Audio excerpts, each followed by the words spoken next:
और यदि ऐसा नहीं हुआ तो मेरा भय सत्य हो जाएगा और माँ कैलाश और हमें छोड़कर चली जाएंगी। और इस बार पिताश्री माँ से विरह सह नहीं पाएंगे। कहीं संसार को विनाश का मुख न देखना पड़ जाए।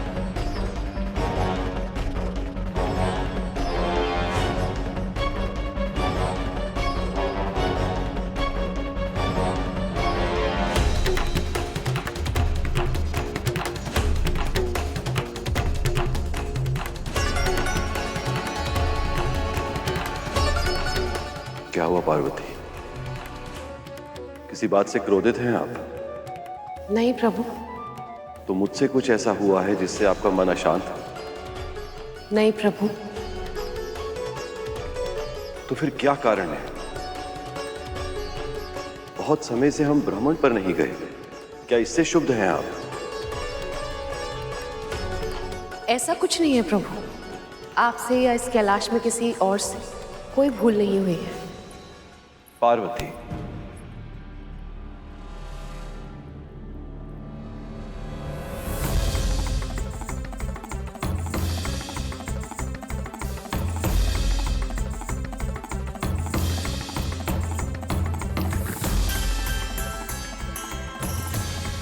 कुछ तो है जिसके कारण आपका मन शांत नहीं है।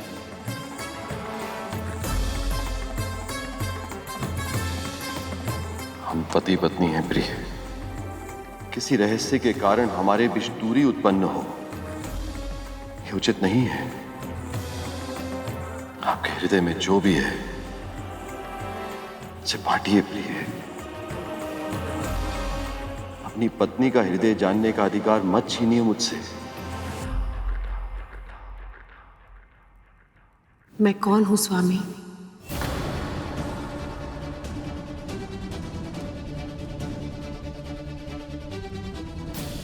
ये कैसा प्रश्न है देव? अकारण नहीं है प्रभु।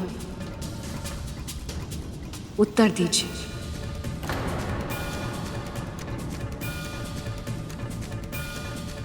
आप महाराज हिमवंत की पुत्री हैं, मेरी अर्धांगिनी हैं, कार्तिकेय और गणेश की मां भी हैं। आप कौन हैं प्रभु? कहना क्या चाहती हैं आप? किसी भी देवता को, मुझे या स्वयं आपको यदि अपना परिचय किसी को देना होता है तो आपके द्वारा प्राप्त की गई सफलताओं से अर्जित विशेषणों का ही प्रयोग किया जाता है। यही परंपरा है और ये केवल आपके साथ ही नहीं है प्रभु। हर पुरुष की पहचान उसके कर्म से होती है, परंतु हर स्त्री की पहचान इस बात से होती है कि वो किसकी पुत्री, पत्नी या माँ है। ये सत्य है महादेव कि मैं महाराज हिमवंत की पुत्री, आपकी अर्धांगिनी और कार्तिकेय और गणेश की माँ होने पर मुझे गर्व है। पर अपनी पहचान इस परिचय तक ही सीमित रह जाने के कारण मैं अपने अस्तित्व का एक अंश खोती जा रही हूँ महादेव।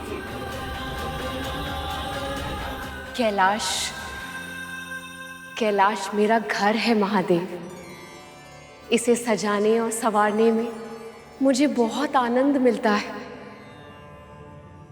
पर केवल मेरा घर ही मेरा सारा संसार तो नहीं हो सकता ना प्रभु। मैं तो जगत जननी, तो मेरी ममता केवल मेरे पुत्रों तक ही सीमित क्यों? ये जानते हुए कि मेरी अन्य संतानें इतनी भीषण कष्टों के भंवर में फंसने वाली है, मैं उनका दुख क्यों नहीं हर सकती? ऐसा क्यों महादेव? आप ऐसा सोच भी कैसे सकती हैं पार्वती? साक्षात शक्ति हैं, अदृश्य रूप में सृष्टि के कण कण में प्राण आपके कारण ही है। पर यह पर्याप्त नहीं है महादेव। मुझे स्पष्ट आभास हो रहा है कि महिषासुर इस संसार के लिए विध्वंस का ऐसा स्वरूप बनने वाला है जिसे रोकना इस पूरे ब्रह्मांड में किसी के लिए भी संभव नहीं होगा। और मैं चाहती कि उसका अंत मैं करूं। ओम ब्रह्मदेवाय नमः। ओम ब्रह्मदेवाय नमः। ओम ब्रह्मदेवाय नमः। तुम्हारी तपस्या पूरी हुई महिषासुर।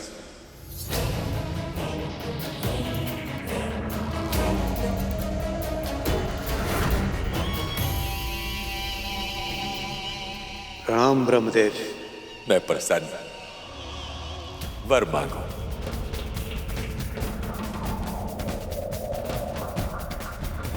यदि आपको प्रसन्न करने के बाद भी कोई साधारण वरदान मांग लिया तो फिर इतने वर्षों की कठोर तपस्या का क्या लाभ। इसलिए मुझे केवल एक ही वरदान प्रदान कीजिए। अमरता का वरदान। अमरता का वरदान।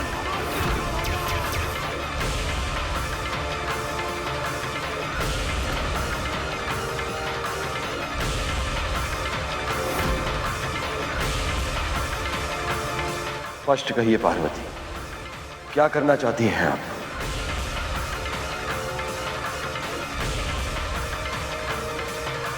इतने वर्षों में मैंने अनुभव किया है महादेव कि कैसे सभी आपके इस भोले स्वभाव का लाभ उठाते हैं।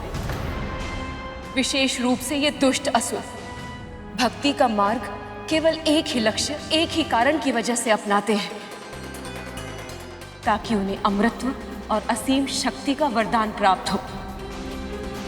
और जैसे ही आपसे या किसी और से उन्हें ये वरदान प्राप्त होता है, ये पूरे संसार के लिए अभिशाप बन जाते हैं। अमरता प्रदान कीजिए मुझे। अमरता। तुम अच्छी तरह से जानते हो महिषासुर, जिसका जन्म हुआ है उसकी मृत्यु तो होनी ही है। अमरता विधि के विधान के विरुद्ध है। इसे छोड़कर और कोई भी वरदान मांग लो, मैं सहर्ष दूंगा।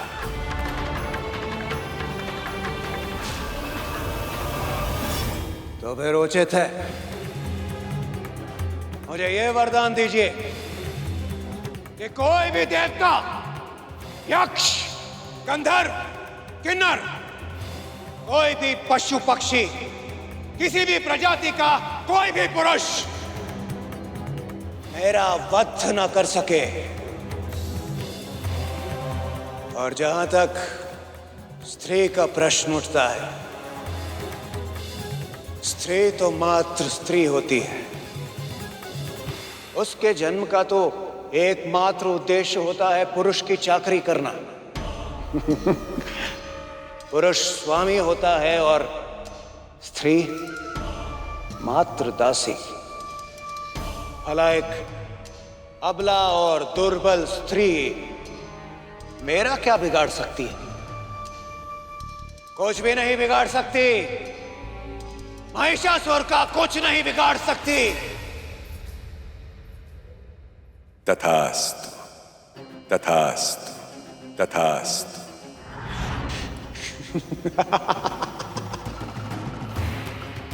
मरता। अमरता प्राप्त हो गई मुझे। अमरता। अमरता। अमर हूं मैं। अमर है महिषासुर। अमर।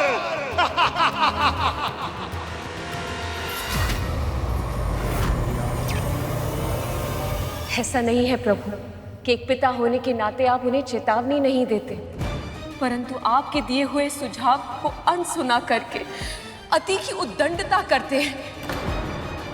और इसीलिए एक माँ होने के नाते मैं उन्हें ऐसा पाठ पढ़ाना चाहती हूँ जिससे वो लंबे समय तक भूल नहीं पाएंगे।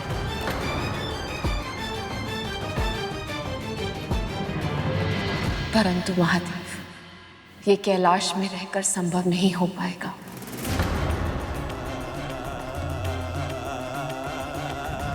आप कैलाश छोड़कर जाना चाहती हैं पार्वती?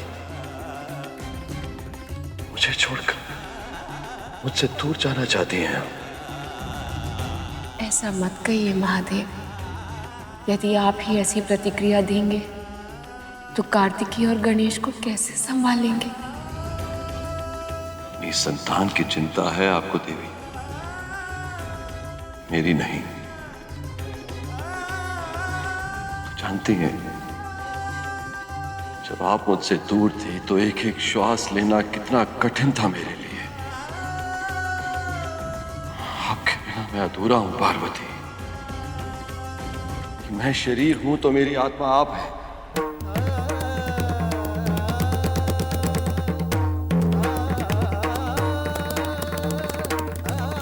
आपसे इस विरह की असहनीय पीड़ा का आभास मुझे अब तक है महादेव, और यही कारण है कि अपने हृदय में ये बात होते हुए भी मैं आप तक ये बात पहुंचाने का साहस नहीं जुटा पा रही थी।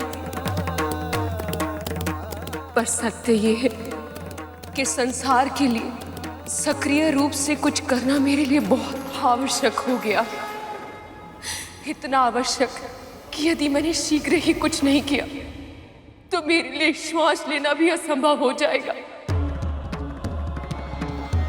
भीतर ही भीतर मैं घुट जाऊंगी।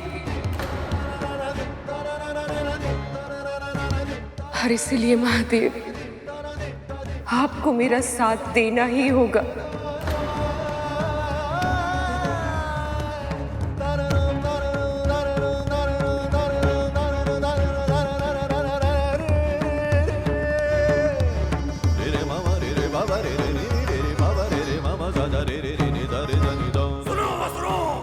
शक्तिशाली अमृतों के स्वामी असुर महाराज महिषासुर का आदेश है कि जो भी हमारे समक्ष आए उसे नष्ट कर दो, जला दो।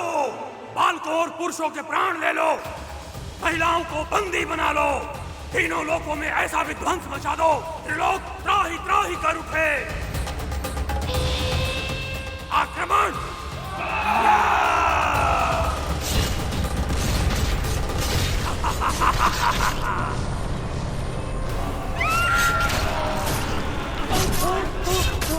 मार दो!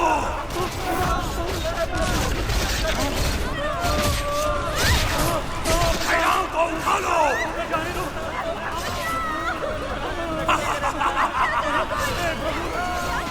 दया दया राक्षस राज, प्राण दान दीजिए।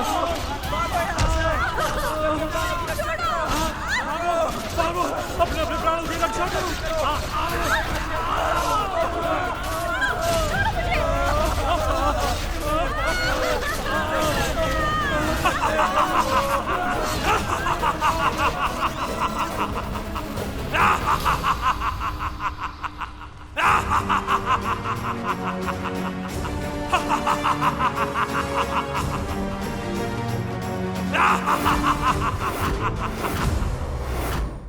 एक और महिषासुर ने सभी देवताओं को बंदी बनाकर स्वर्गलोक को भी अपने अधीन कर लिया।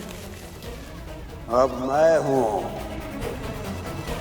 स्वर्गाधिपति महिषासुर। इंद्र नहीं, मैं हूं स्वर्ग का राजा। और तुम सब मात्र मेरे दास हो, दास। और आज के पश्चात तुम सब वही करोगे जो मैं तुमसे करने कहूंगा।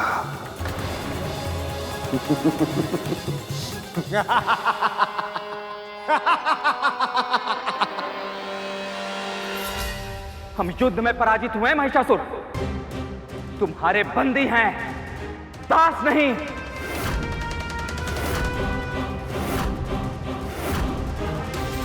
पराजित होकर भी इतना अभिमान हास्यास्पद है। सेनापति,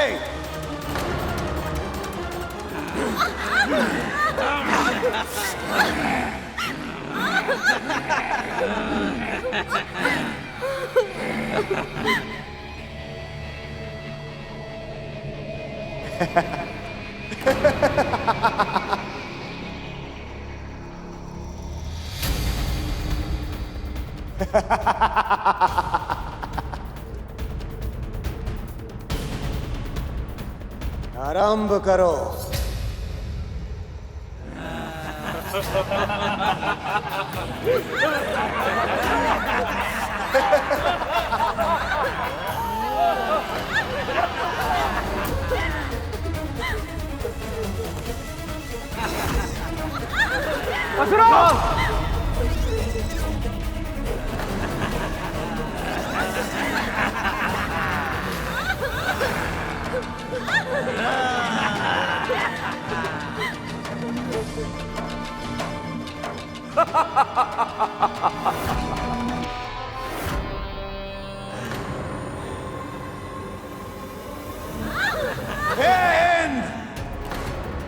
स्वर्ग की प्रत्येक सुंदरी अब मेरे संकेत पर नृत्य करेगी।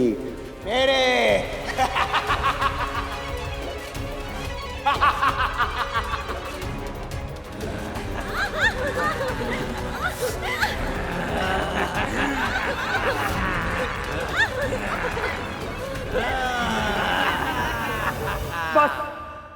बस करो।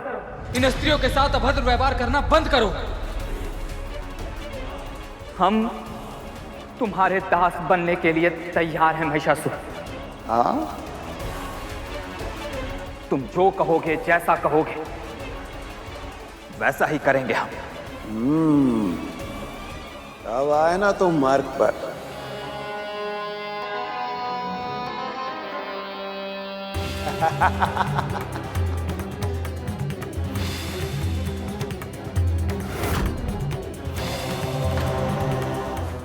आकर्षण से परिपूर्ण है तुम सभी का सौंदर्य।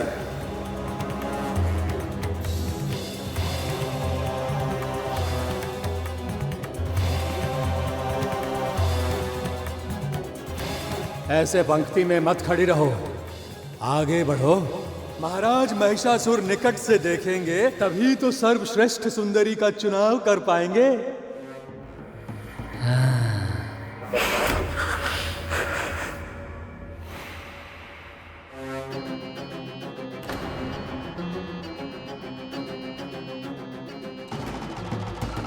बताओ सुंदरी, तुम में से सर्वप्रथम कौन बनना चाहेगा? महिषासुर की शैया की शोभा।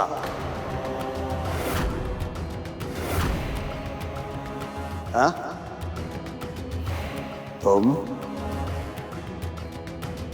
तुम या फिर तुम?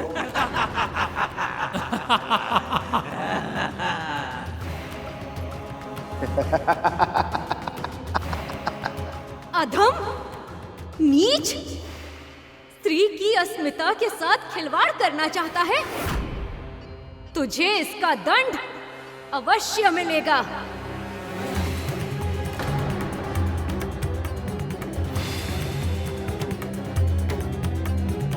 एक तो इतना सौंदर्य, उस पर ये क्रोध, ये तो मुझे और भी ललाहित कर रहा है सुंदरी।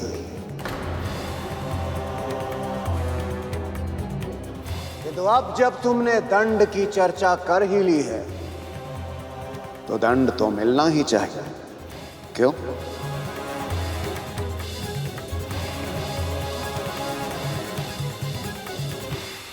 सेनापति,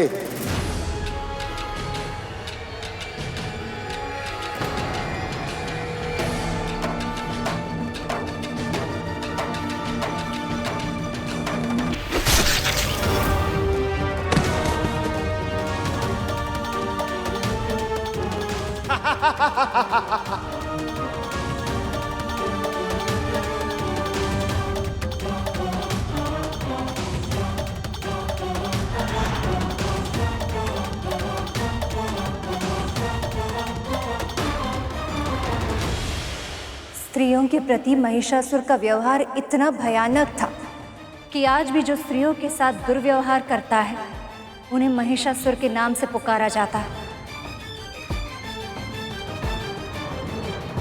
और जब जब कोई महिषासुर जन्म लेता है तब तब उसका अंत करने एक शक्ति भी जन्म लेती है। आज तक अनेक असुरों को सृष्टि में अत्याचार करते हुए देखा मैंने, पर स्त्रियों को ऐसे अपमानित करने वाला असुर आज तक नहीं देखा। कितना अधम, कितना निर्लज्ज, कितना दुष्ट है ये मूर्ख नहीं जानता कि इसका जन्म भी एक स्त्री से ही हुआ है। इसके अस्तित्व का आधार भी स्त्रीत्व है। महादेव,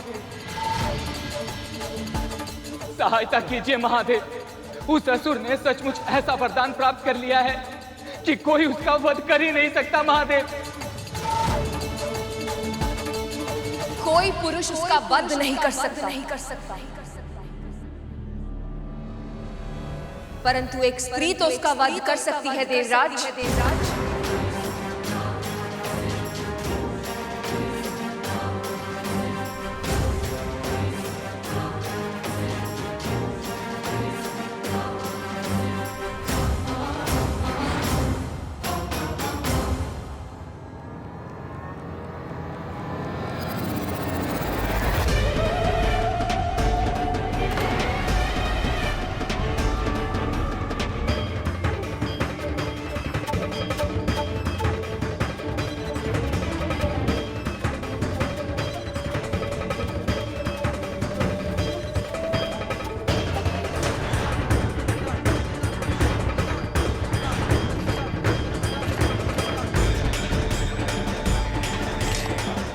इसका अर्थ है कि भविष्य के जिन संकेतों को मैंने माँ के प्रतिबिंबों में देखा था, वो भविष्य अब वर्तमान बन गया है।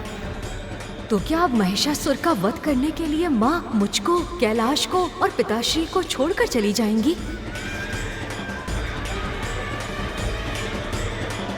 माँ, महिषासुर महिलाओं के साथ बहुत ही बुरा व्यवहार कर रहा है। हर तरह से उनका शोषण और दमन करता है वो अत्याचारी। ऐसे में आपका उसके सामने जाना संकट से रहित नहीं होगा माँ। आप सभी ने अपनी समस्या जगत के माता पिता को बता दी है देवराज। निश्चिंत रहिए, माता पिता अपनी संतानों का दुख अधिक देर तक नहीं देख सकते। आपके कष्टों का समाधान अवश्य होगा। अब आपने आश्वासन दे दिया है विघ्नहर्ता, तो मुझे पूरा विश्वास है कि अब हमारे विघ्न शीघ्र ही दूर हो जाएंगे।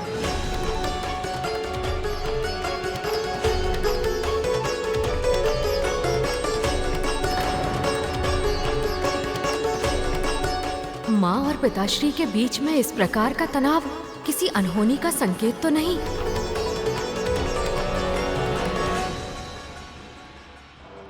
तनिक अपनी दृष्टि उठाकर देख भी लो सुंदरी। यदि इच्छाएं पूरी करोगी तो सदैव के लिए सुख और ऐश्वर्य भोगोगी। और यदि महाराज की इच्छा नहीं मानी तो कभी दृष्टि उठाने योग्य नहीं बचोगी। आंखें निकाल ली जाएंगी तुम सबकी। और यही नहीं, तुम्हारे इस सौंदर्य से परिपूर्ण तन को काट कर रक्त ललू पसुरों के समक्ष फेंक दिया जाएगा।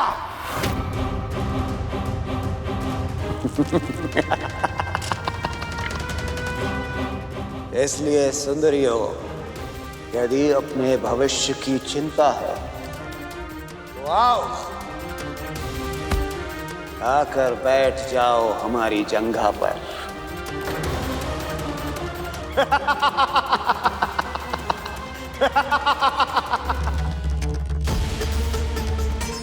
आप जा रहे हैं पार्वती? मुझे जाना ही होगा।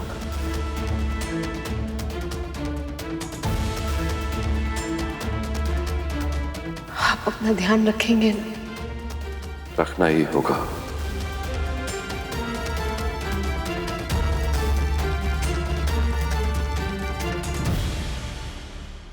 गणेश, मेरी अनुपस्थिति में तुम्हें अपने पिताजी का और कैलाश का ध्यान रखना होगा। आपकी अनुपस्थिति में इसका क्या अर्थ है माँ? कहीं आप जा रही हैं?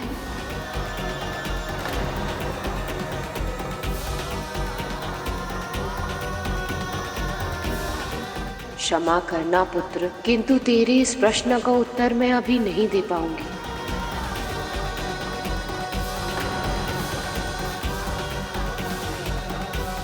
पिताश्री, आप मौन क्यों हैं?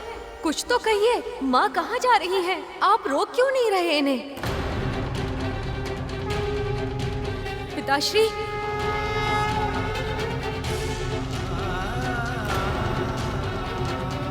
श्रीजी, स्मरण है तुम्हें? प्रभु के मुख पर इतनी पीड़ा पहले कब देखी थी तुमने? कैसे भूल सकता हूं नंदी जी। पूरे कैलाश में दुख छा गया था।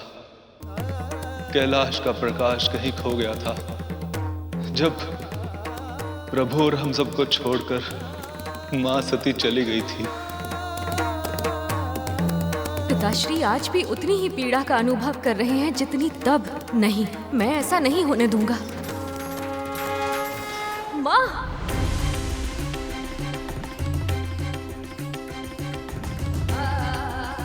माँ, महिषासुर महिलाओं के साथ बहुत ही बुरा व्यवहार कर रहा है। हर तरह से उनका शोषण और दमन करता है वो अत्याचारी। आपके बिना मैं अधूरा हूं पार्वती। यदि मैं शरीर हूं तो मेरी आत्मा आप है।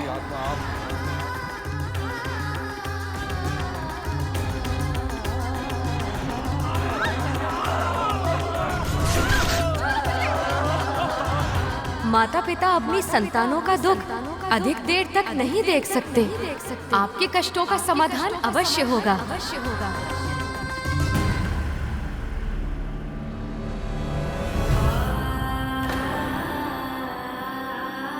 माँ!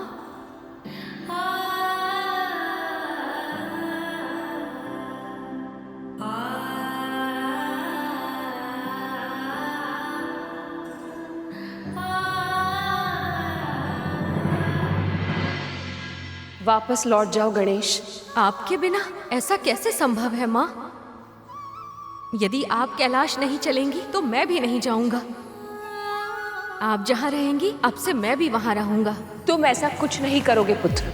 पर माँ, ये मेरा आदेश है गणेश। ये मत भूलो कि मेरे पुत्र होने के साथ साथ तुम प्रथम पूज्य भगवान भी हो। तुम्हारे अपने कर्तव्य हैं जिन्हें पूरा करना तुम्हारी नियति है। और वैसे भी मैं कुछ समय के लिए एकांतवास में रहना चाहती हूँ। पर ये तो कैलाश में भी संभव है माँ। मैं वचन देता हूँ, मैं किसी को भी आपके एकांत में व्यवधान नहीं पहुँचाने दूंगा। स्वयं द्वार पर खड़े होकर पहरा दूंगा। कैलाश में रह के मैं महिषासुर का वध नहीं कर सकती पुत्र। जब तक उस पापी का अंत नहीं हो जाता मैं वापस नहीं लौट सकती। मैं समझता हूँ माँ, यदि मैं आपके साथ नहीं रह सकता तो कम से कम इस स्थान को आपके निवास के योग्य तो बना सकता हूँ ना माँ। ये अधिकार मुझसे मत छीनिए माँ।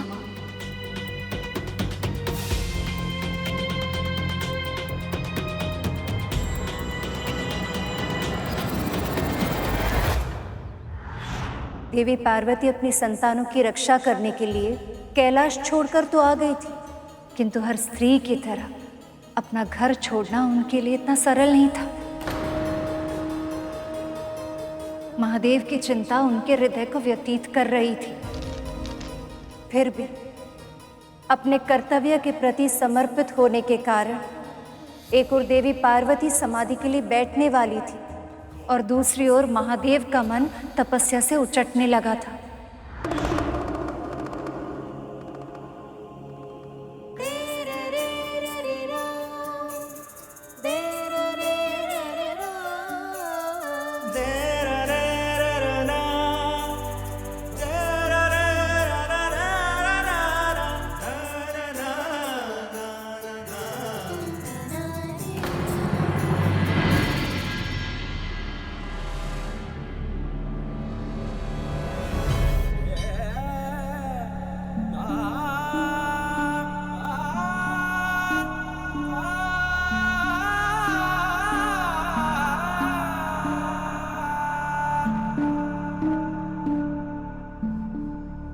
मेरे बिना कुछ कहे आपको कैसे ज्ञात हो जाता है कि मुझे जल की आवश्यकता है?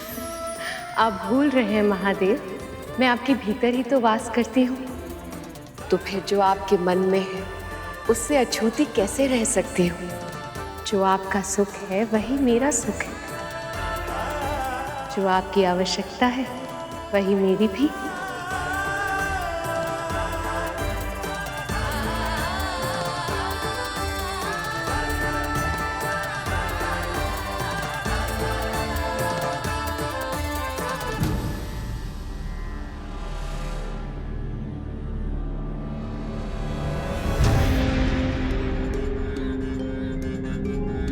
मैं जानता हूं पार्वती कि आप यहां उपस्थित नहीं हैं, किंतु आपकी स्मृति मेरे मन से नहीं जा रही।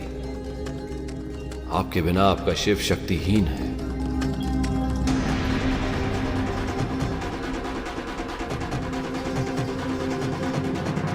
मां,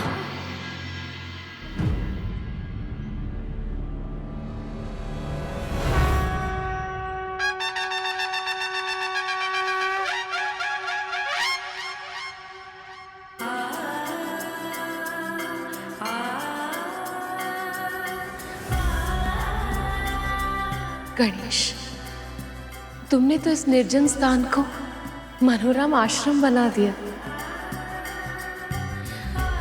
अपनी माँ की छोटी छोटी आवश्यकताओं का कितना ध्यान रखते हो तुम।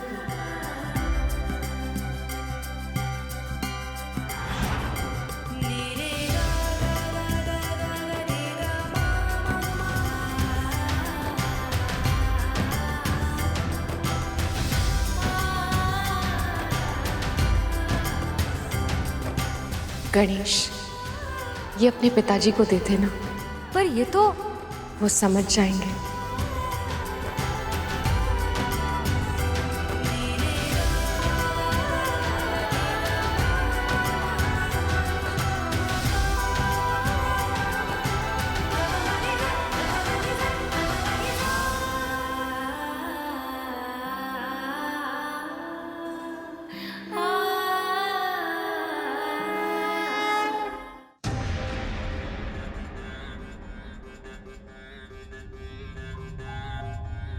मैं सामने खड़ा हूं, पर पिताश्री को आभास तक नहीं है। मैं तो कल्पना भी नहीं कर सकता कि इनके मन में पीड़ा का कैसा ज्वार उठ रहा होगा। पिताश्री, पिताश्री, जल।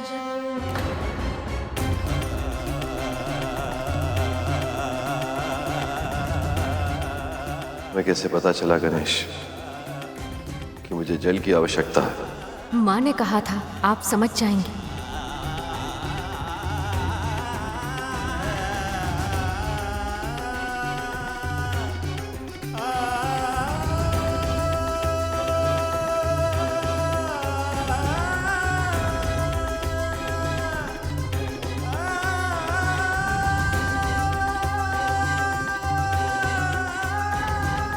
किसी तरह महिषासुर नाम की ये समस्या शीघ्र अतिशीघ्र समाप्त हो जाए, ताकि माँ अपने कैलाश फिर से लौट पाए।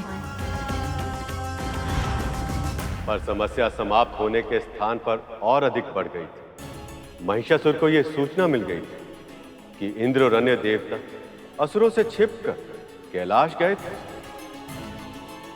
उनकी मृत्यु का उपाय खोजने के लिए। इस बात से महिषासुर और अधिक क्रोधित हो गया था। अरे तुच्छ दास है ये देवता, इनका इतना तो साहस कि मेरे विरुद्ध षड्यंत्र रचे। इसका दंड इन्हें अवश्य मिलेगा। सेनापति, जाओ, जाकर इनकी माओ, पत्नियों और पुत्रियों को उठाकर लाओ, हर उस स्त्री को उठाकर लाओ जो किसी भी रूप से इन देवताओं से जुड़ी हो। मैं उन्हें मानसिक, शारीरिक ही नहीं, आत्मिक प्रताड़नाएं दूंगा। ऐसी यातनाएं दूंगा, ऐसी यातनाएं दूंगा कि इनकी आत्मा भी थरथरा उठेगी।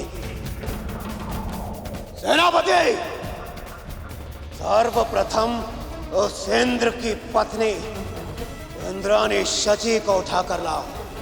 जाओ।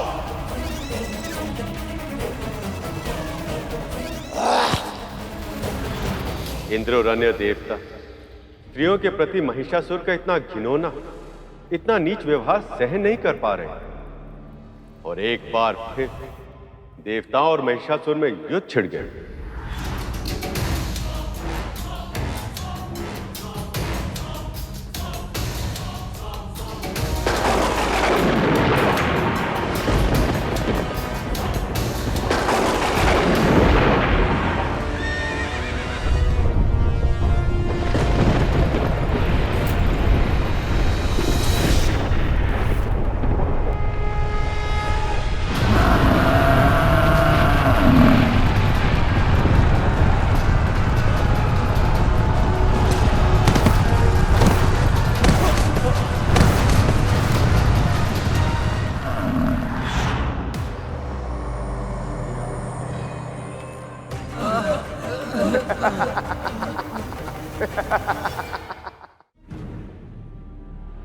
क्या हुआ देवताओं?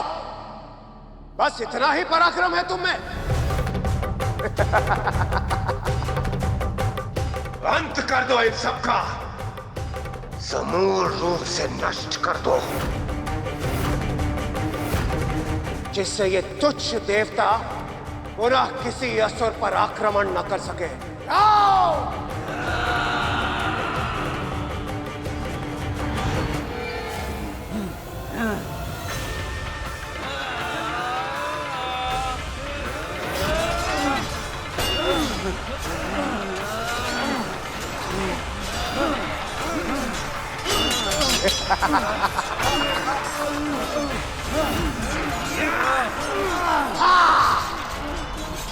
अब होगा मृत्यु का नृत्य।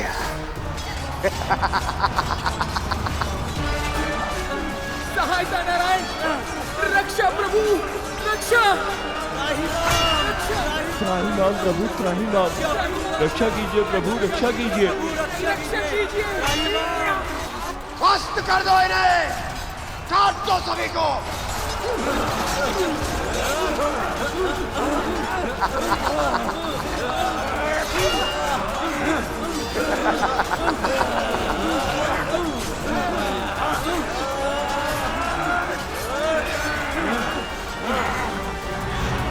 कुछ कीजिए मामा श्री, इससे पहले कि वो अत्याचारी सबको समाप्त कर दे, कुछ कीजिए।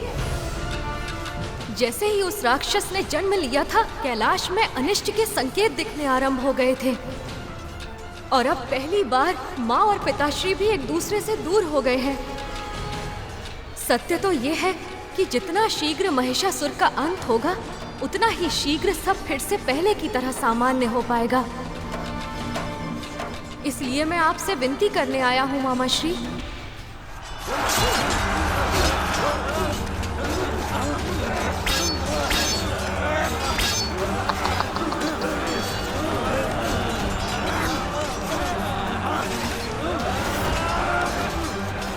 सहायता नारायण, रक्षा प्रभु, रक्षा। त्राहिमाम प्रभु, त्राहिमाम, रक्षा कीजिए प्रभु, रक्षा कीजिए, रक्षा कीजिए।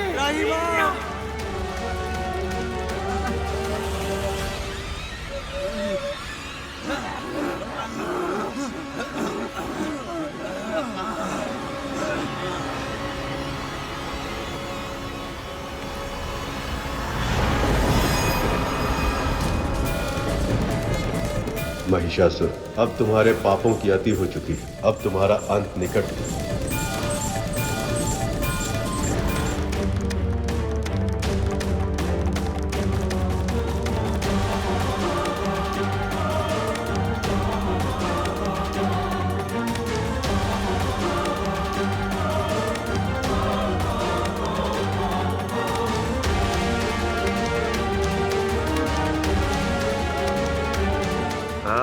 विष्णु, आओ।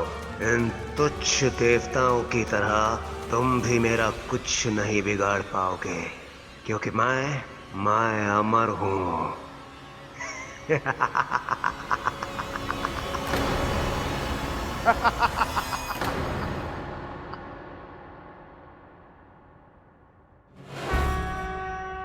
मामा श्री स्वयं चले गए। अब महिषासुर का अंत होना निश्चित है। आओ आओ विष्णु आओ, किंतु आने में बड़ा विलंब कर दिया तुमने। अब जब आ ही गए हो तो तनिक क्रीड़ा भी कर कर दिखा ही दो।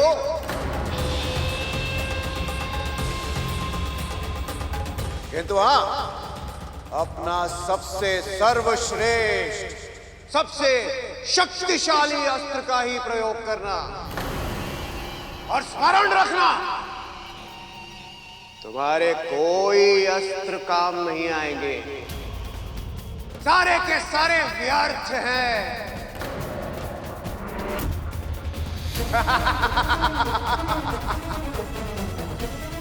ये तुच्छ देवता, ये मुझे कभी परास्त नहीं कर सकते, किसी भी मूल्य पर नहीं। ये अहंकार ही तुम्हारे पतन का कारण बनेगा महिषासुर।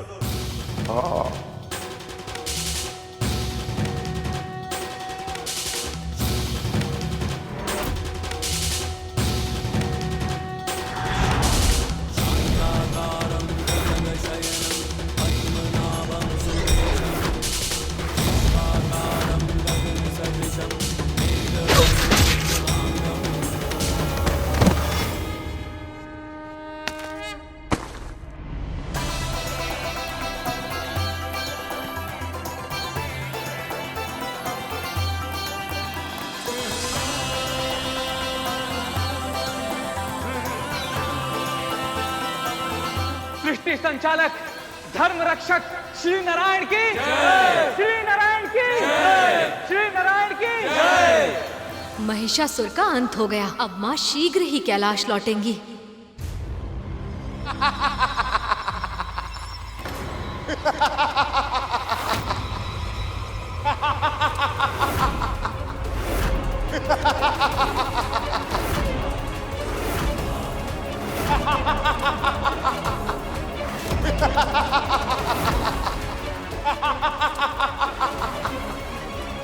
कोई नहीं मार सकता मुझे, कोई नहीं मार सकता महिषासुर को।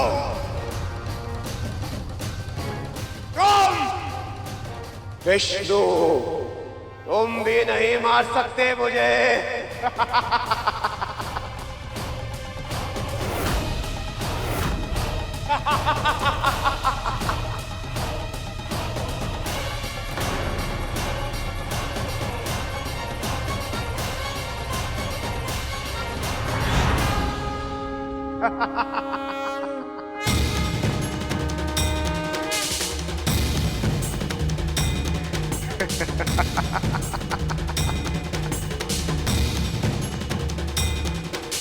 इतिहास में सुदर्शन चक्र से अधिक घातक और कोई अस्त्र नहीं है, पर ये महिषासुर जैसे महाशक्तिशाली असुर का संहार कर पाएगा ना, या फिर ये भी।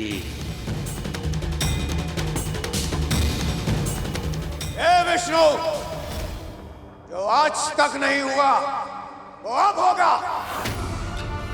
तुम्हारा ये सुदर्शन चक्र मेरे समक्ष नतमस्तक होगा, और यही इसकी नियति है।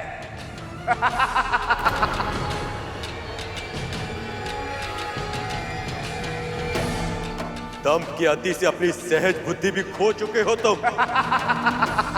अब ये सुदर्शन चक्र ही तुम्हें तुम्हारी विलक्षणता का आभास दिलाएगा।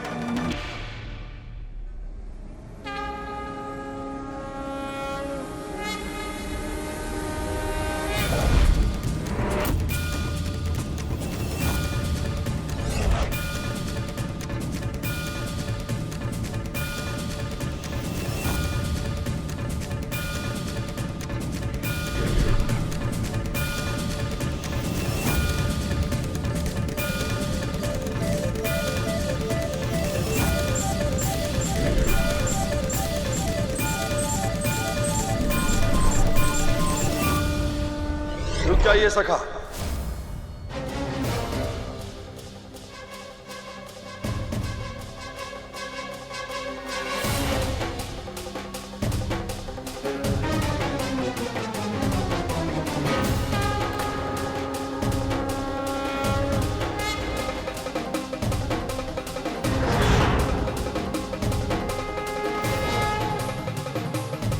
ब्रह्मदेव के वरदान के बाद किसी भी पुरुष के लिए इस दुष्ट के प्राण लेना संभव नहीं है। यदि आपके सुदर्शन चक्र से इसकी मृत्यु हो गई तो ब्रह्मदेव के वरदान की महिमा भी भंग हो जाएगी। ये पापी, अत्याचारी, फिर भी इसे जीवित रहना होगा। इस भेद को समझने में मुझे भी समय लगा सका, पर यही विधि का विधान है। इस पापी की मृत्यु केवल देवी पार्वती के हाथों ही होगी। इस पापी की मृत्यु केवल देवी पार्वती के हाथों ही होगी।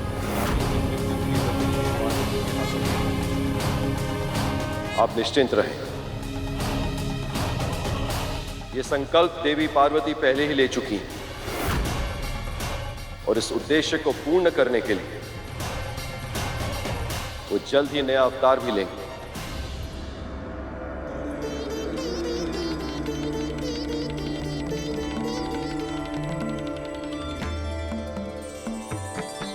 तब तो उनकी लीला देखने की प्रतीक्षा मुझे भी रहेगी सखा।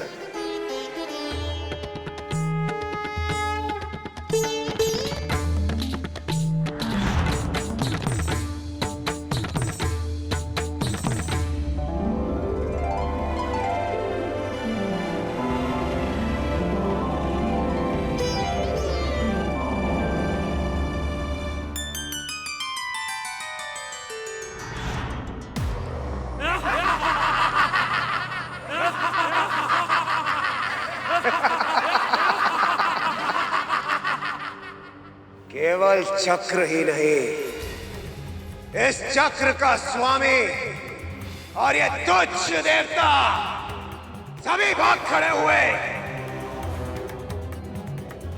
कोई नहीं मार सकता मुझे, कोई नहीं।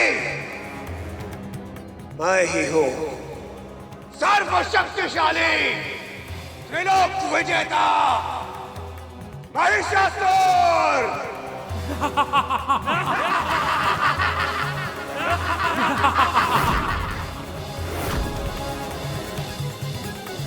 जिस महिषासुर को त्रिदेव पराजित नहीं कर पाए, उसका सामना एक स्त्री कैसे कर सकती है?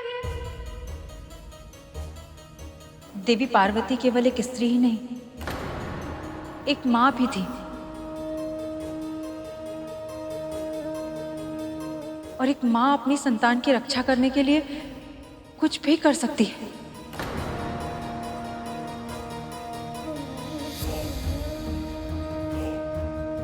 फिर वो तो जगत जननी है, उन्होंने पल भर में महिषासुर का संहार कर दिया होगा, है ना प्रभु?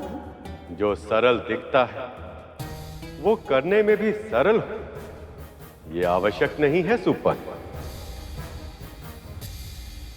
अभी तो मां की लीला केवल आरंभ हुई थी।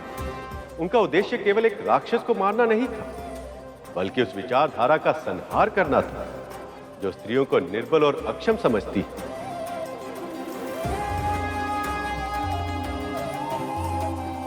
मां की इस लीला में भागी बन ऋषि कात्यायन, जो कन्याओं को आदि शक्ति का रूप मानकर उनकी पूजा करते थे और एक बहुत लंबे समय से पुत्री प्राप्त करने के लिए तपस्या भी कर रहे थे।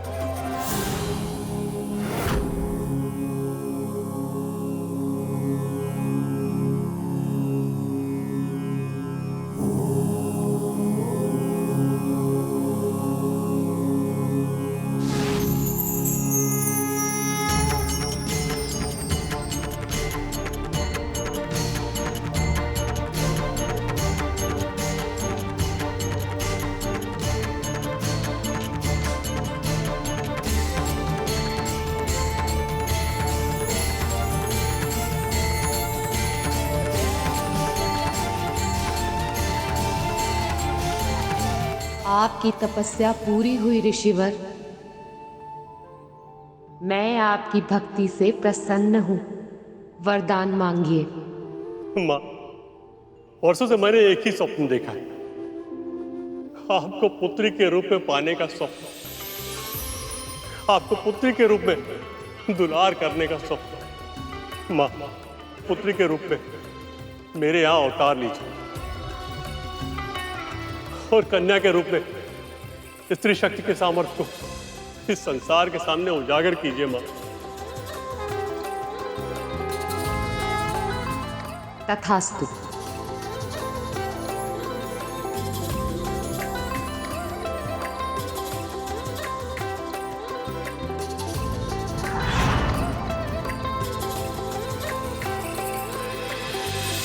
पिताजी,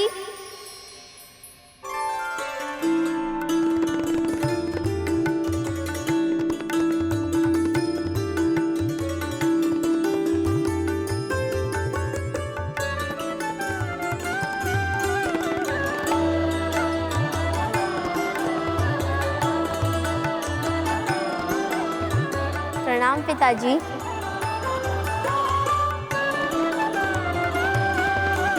माँ, आपने हमें धन्य कर दिया माँ। माँ, पर मैं तो आपकी पुत्री हूँ पिताजी। पुत्री? हाँ पुत्री, मेरी पुत्री। आज से आपका नाम होगा कात्यायनी। आज से आपका नाम होगा कात्यायनी। आज से आपका नाम होगा कात्यायनी। आज से आपका नाम होगा कात्यायनी। कात्यायन की पुत्री कात्यायनी। कात्यायन की पुत्री कात्यायनी। कात्यायन की पुत्री कात्यायनी। मुझे भूख लगी है, कुछ खाने के लिए दीजिए ना पिताजी। भूख लगी? लाता हूं। वो बस अभी लेके आया। माँ, शक्ति रूप महिषासुर मर्दिनी हेमा कात्यायनी, नारी का आदर्श प्रतीक तू ही जगत की जननी है माँ, तू ही दानव घातिनी है माँ, तू ही दानव घातिनी।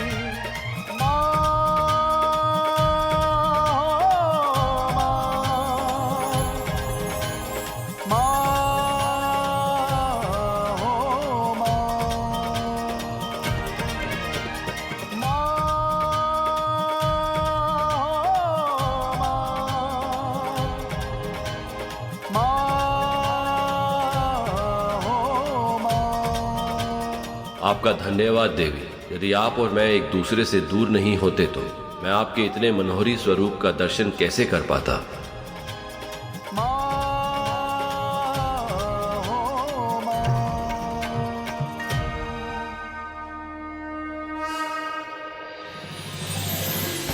मैं कैसे व्यक्त करूं माँ कि आपका पुत्र होना मेरे लिए कितने सौभाग्य की बात है।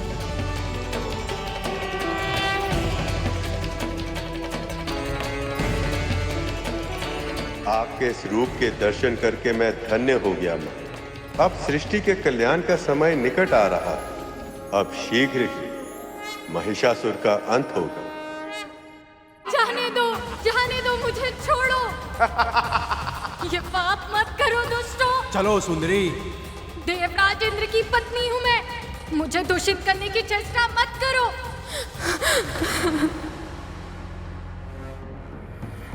महाराज की चरण वंदना करो सुंदरी।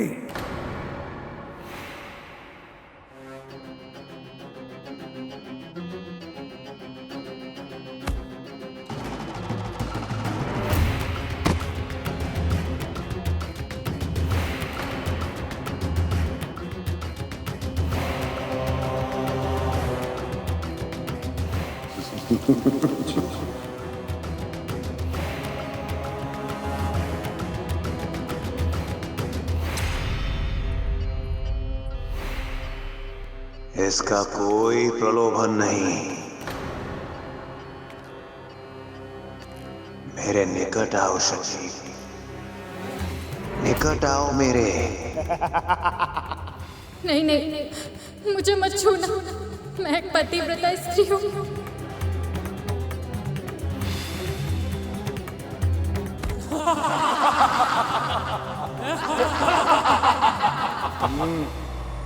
पतिव्रता पत्नी का पति तो मेरा दास है। ये वही है ना जो तुम्हें एक असुर के समक्ष छोड़कर भाग खड़ा हुआ।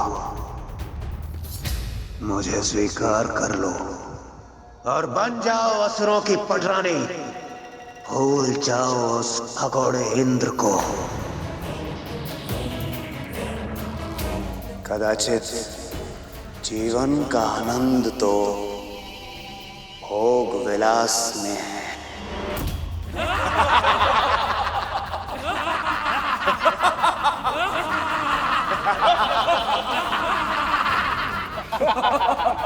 छी! निर्लज्ज अधम दुष्ट! इतना बड़ा पाप करने के बारे में तू सोच भी कैसे सकता है? एक स्त्री का इतना बड़ा अपमान! भूल गया कि तेरा जन्म भी एक स्त्री के गर्भ से हुआ है।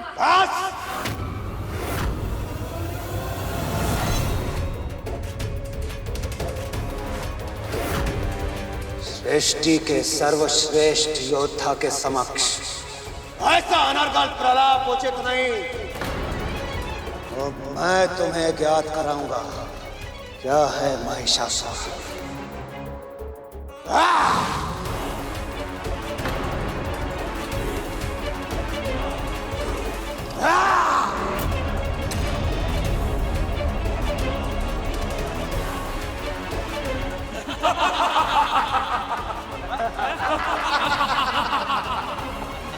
क्या हुआ?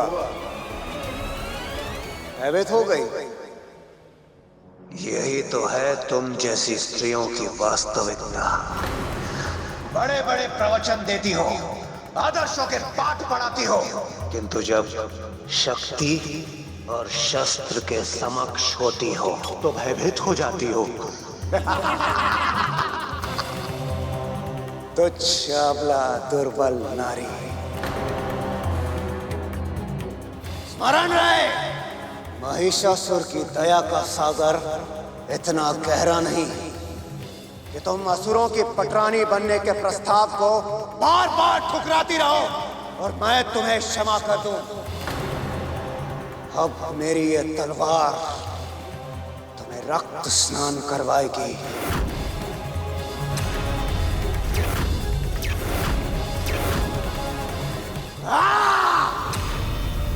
स्त्री की मर्यादा लांघने का दुस्साहस मत कर महिषासुर।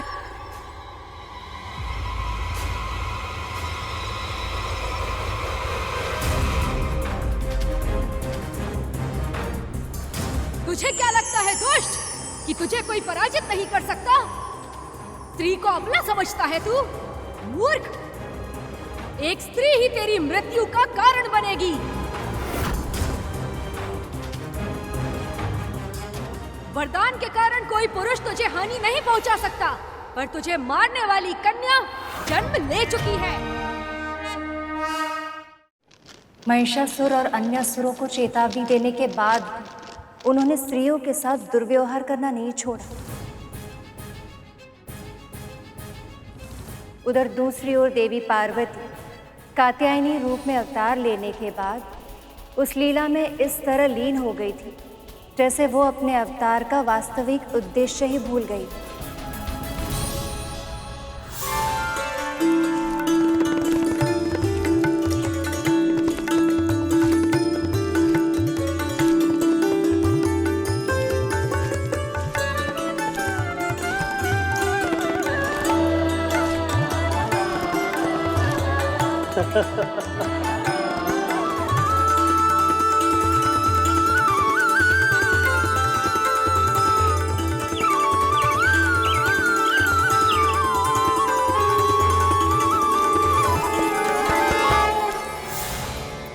फिर क्या हुआ माँ?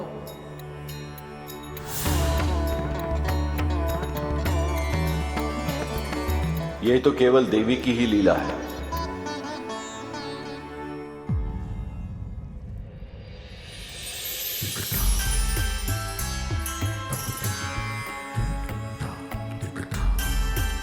आप सब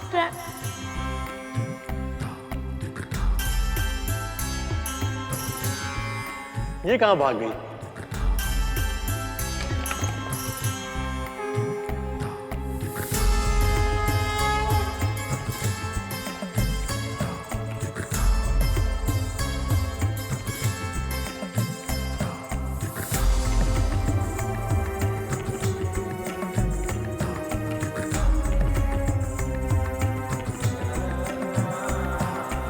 त्रिदेव आप और सभी देवतागण, आप सब एक साथ यहाँ,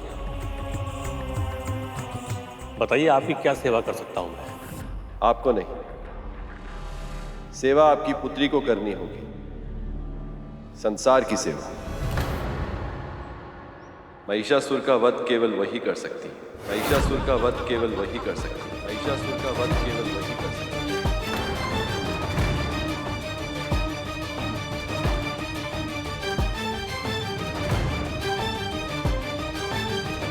महिषासुर का वध? पर महादेव, वो तो बहुत शक्तिशाली है और स्त्रियों के लिए बहुत क्रूर भी है। कैसे अपनी कोमल पुत्री को उसके सामने भेजूंगा? जब आंधी चलती है तो बड़े बड़े वृक्ष गिर जाते हैं, पर ये कोमल घास, इसकी जड़ें इतनी शक्तिशाली होती हैं कि बड़ी बड़ी आंधी भी इसको हानि नहीं पहुंचा पाती। ऐसी ही शक्ति है आपकी पुत्री में ऋषिवर। वो देखने में कोमल अवश्य है, पर उसकी जड़ें बड़ी शक्तिशाली हैं।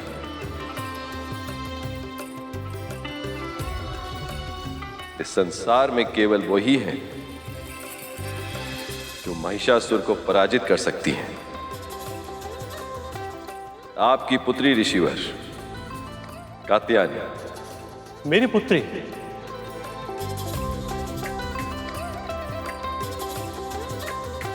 महादेव, दुष्ट को दंड तो मिलना ही चाहिए।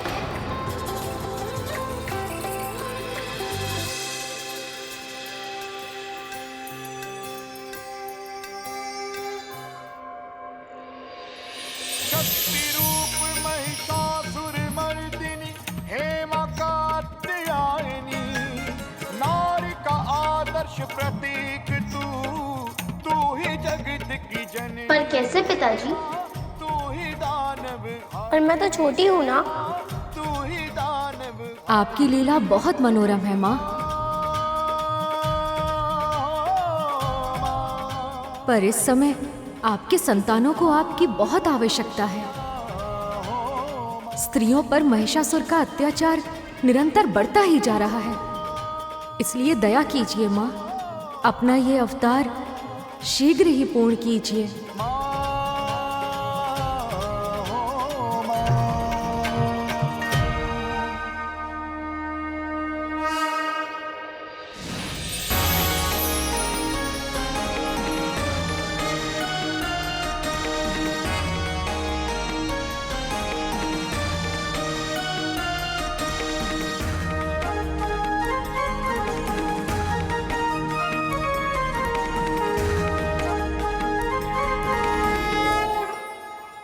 विघ्नहर्ता के रूप में मैं आपको आशीर्वाद देता हूँ कि आपके मार्ग में कोई विघ्न नहीं आएगा। देवी कात्यायनी, मेरी ओर से ये त्रिशूल की भेंट स्वीकार कर। मेरी ओर से ये चक्र स्वीकार करें देवी। ये शंख मेरी ओर से माँ। माँ, ये अग्नि अस्त्र मेरी ओर से। ये वायु अस्त्र स्वीकार कीजिए माँ। ये वज्र मेरी ओर से स्वीकार करें देवी। मेरा तेज आपको समर्पित है माँ। कभी ना मुरझाने वाला ये कमल, इस भेंट को विश्वकर्मा की ओर से स्वीकार करें माँ। मैं ब्रह्मदेव भेंट स्वरूप ये सिंह आपको अर्पित करता हूं। इसे स्वीकार कर मुझे कृतार्थ करें।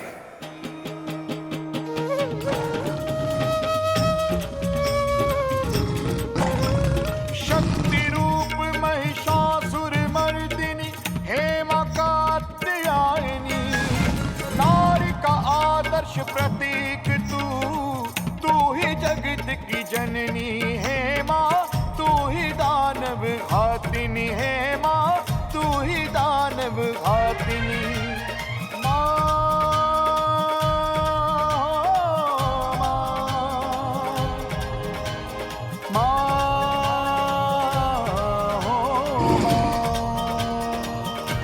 महिषासुर का वध अवश्य होगा, परंतु सही समय आने पर,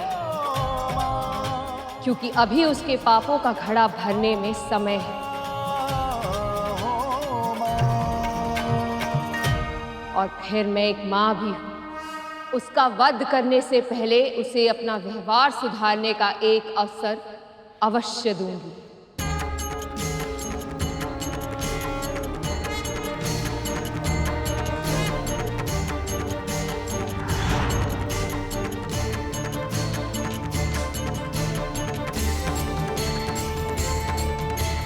प्रणाम पिताजी। आपकी पुत्री बनना मेरे लिए सौभाग्य था। आपने मुझे इतना प्रेम, इतना दुलार दिया कि अब आपको छोड़कर जाने की तनिक भी इच्छा नहीं हो रही। परंतु मेरा कर्तव्य मुझे बुला रहा है, मुझे विंध्याचल जाना ही होगा। अवश्य पुत्री। पर मेरे इस अवतार का नाम कात्यायनी ही रहेगा। इससे मुझे प्रसन्नता तो मिलेगी ही, साथ ही साथ आपका नाम भी सार्थक होगा। और यही नहीं, आप सदैव मेरे प्रिय रहेंगे। आपको जब भी मेरी आवश्यकता हो बस स्मरण कर लीजिएगा, मैं चली आऊंगी। परंतु अभी मुझे आज्ञा दीजिए।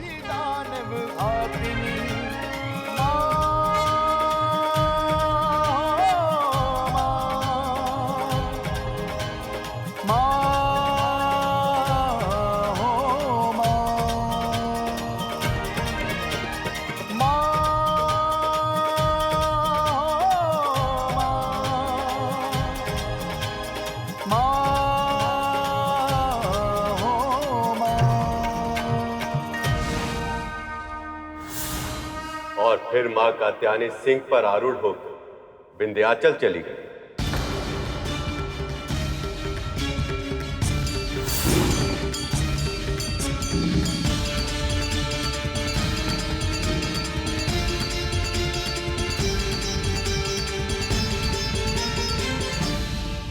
अब से स्त्रियों के साथ दुराचार, अत्याचार, बुरा व्यवहार बंद कर दो महिषासुर। अर्थात मैं एक स्त्री से भयभीत हो जाऊं।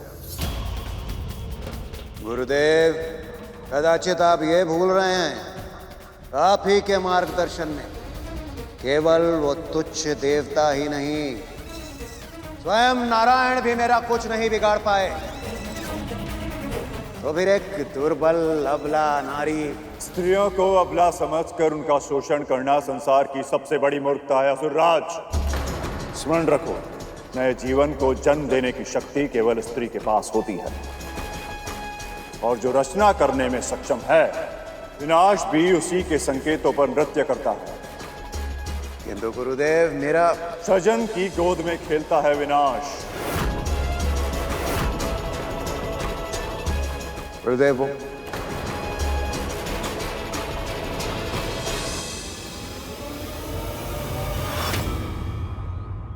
पूर्णे तटाके त्रिशित सदैव भूते अपि गेहे शुदित समूढ़ कल्प द्रुमे सत्यपि वे दरिद्र गुर्वादियोगी अपि हीय प्रमाद।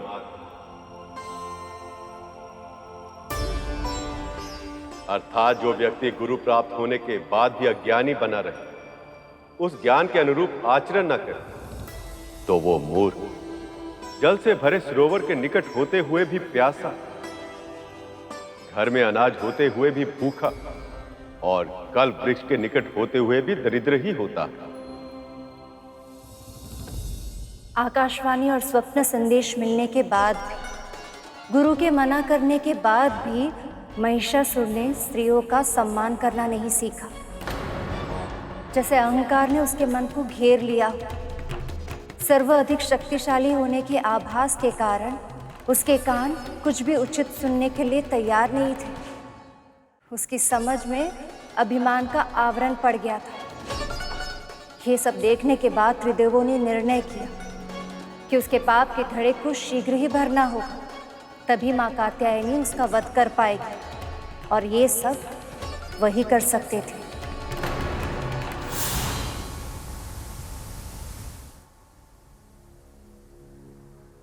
ऐसे ही अपनी सेवाओं से हमें प्रभावित करती रहो।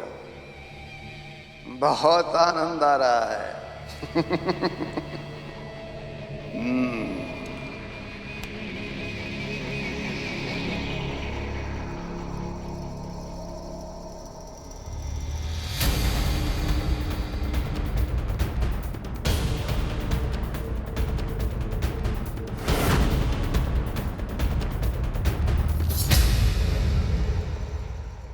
छी, अनाचार और व्यभिचार का गढ़ है ये स्थान। नारायण नारायण।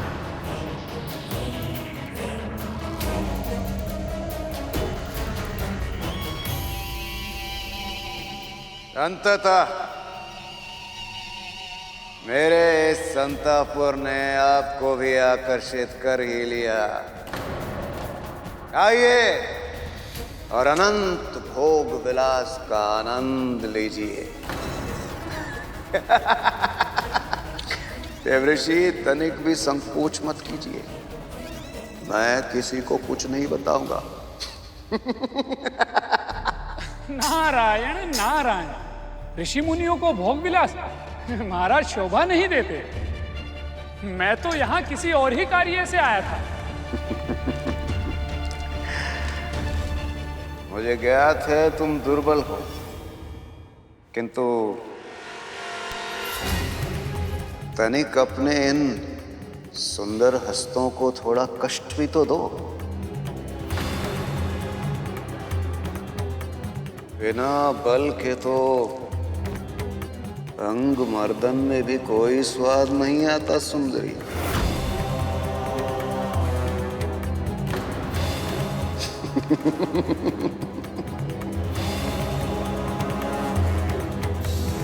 कितना घिनौना है ये असुर। हाँ, तो किस विषय में चर्चा करना चाह रहे थे आप देवऋषि? आप तो जानते हैं कि स्वर्ग के सहज संचालन में मैं सहायता करता हूं, और एक मार्गदर्शक होने के नाते मुझे लगता है कि आपको अपना उत्तराधिकारी चुन लेना चाहिए, ताकि स्वर्ग का साम्राज्य आपकी मृत्यु के पश्चात असुरों के पास ही रहे। नारायण नारायण।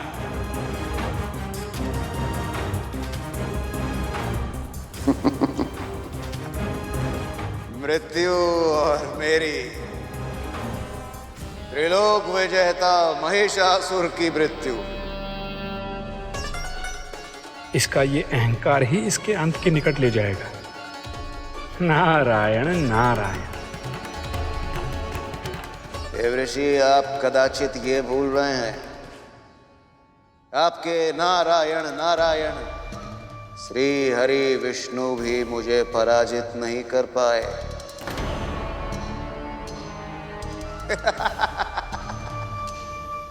कौन मारेगा मुझे? कौन मारेगा? कात्यायन कात्यायन कात्यायन।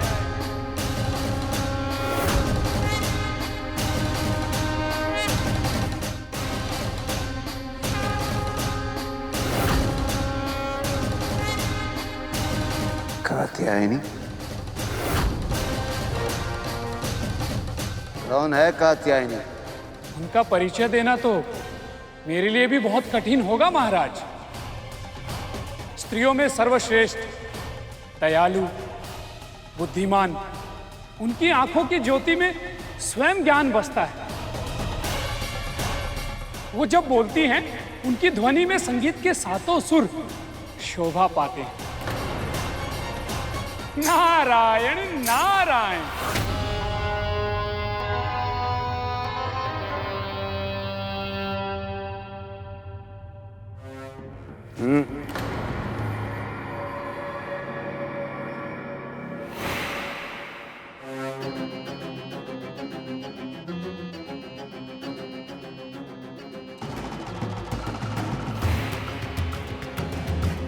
जिस स्त्री की तुम इतनी प्रशंसा कर रहे हो, ऐसी स्त्री को तो केवल मेरी पटरानी बनना चाहिए। आपको सावधान करना मेरा कर्तव्य है महाराज। इस बारे में सोचिए भी मत। कात्यायनी से आप जितनी दूरी बनाकर रखेंगे उतना ही अपने आप को सुरक्षित पाएंगे। देव ऋषि, आपको मेरी सुरक्षा की चिंता करने की आवश्यकता नहीं है। सेनापति,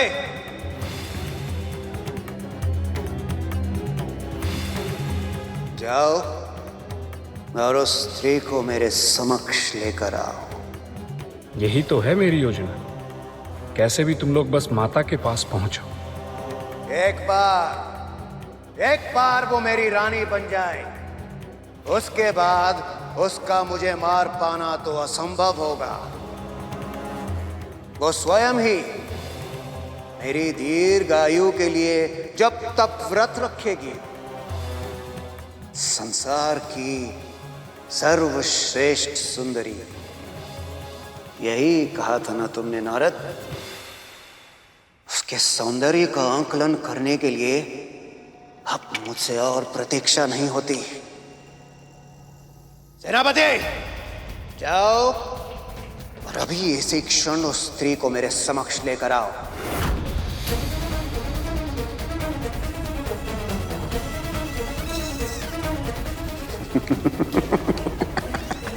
तुम्हें ज्ञात नहीं है महिषासुर, तुम्हारी कितनी बुरी दशा करने वाली है माता कात्यायनी। शीघ्र ही तुम्हें ज्ञान मिल जाएगा कि जिन स्त्रियों को तुम पीड़ा देते हो, उनका घोर अपमान करते हो, उसकी वास्तविक शक्ति कितनी असीम होती है।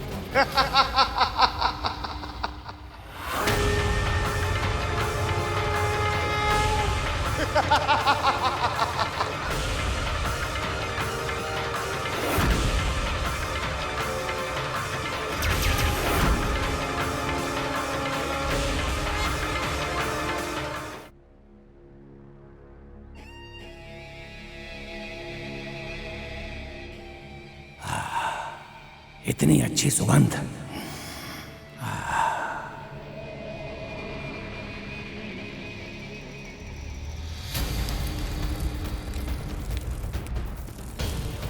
ये सारी तितलियां और भंवरे ये कहां जा रही हैं? चलो।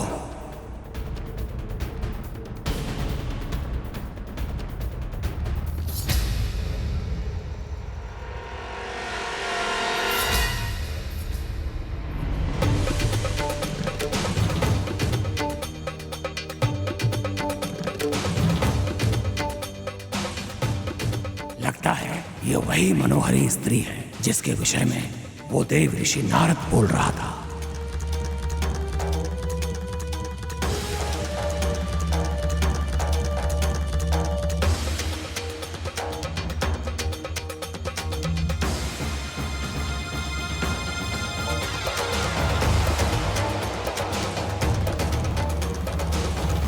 क्या यही है वो सुंदरी? इसी से आ रही है सुगंध। गौर वर्ण की त्वचा, इतने लंबे घने बाल, सचमुच पीछे से देखने पर भी इतने आकर्षण का आभास हो रहा है, तो सामने से कैसी दिखती होगी ये?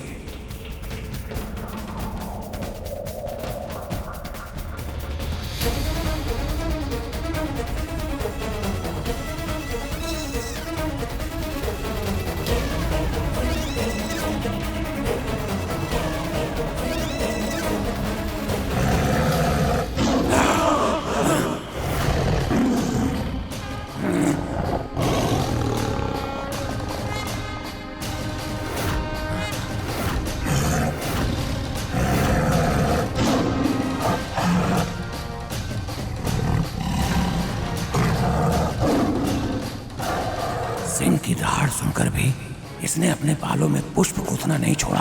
क्या इसे सिंह से भी भय नहीं है?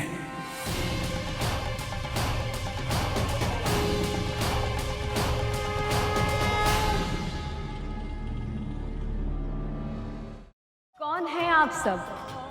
क्या चाहिए मुझसे? क्यों आए हैं यहाँ? आपको हमारे साथ चलना होगा। त्रिलोक विजयी, स्वर्ग के स्वामी, महाशक्तिशाली महाराज महिषासुर आपसे विवाह करना चाहते हैं।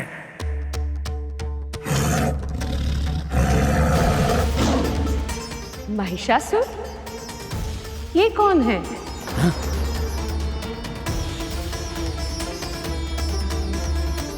तुम पूरी तरह से अज्ञानी हो या किसी और संसार से आई हो कि तुम्हें असुरराज महिषासुर के बारे में भी नहीं पता। उनका नाम सुनते ही तो बड़ी बड़ी राजकुमारियां भी भय से कांप उठती हैं। इतने पराक्रमी है वो कि उन्होंने स्वयं नारायण को भी पराजित कर दिया है। अरे अरे, बस बस बस। तुम्हारा ये व्यर्थ प्रलाप सुनकर तो मेरा सिंह भी उबासियां मार रहा। तो फिर ऐसे व्यक्ति में मुझे रुचि कैसे हो सकती है भला? जाओ कह दो अपने महाराज से कि मुझे उनसे विवाह स्वीकार नहीं। हमारे स्वामी का प्रस्ताव अस्वीकार करने का साहस भी कैसे किया तुमने?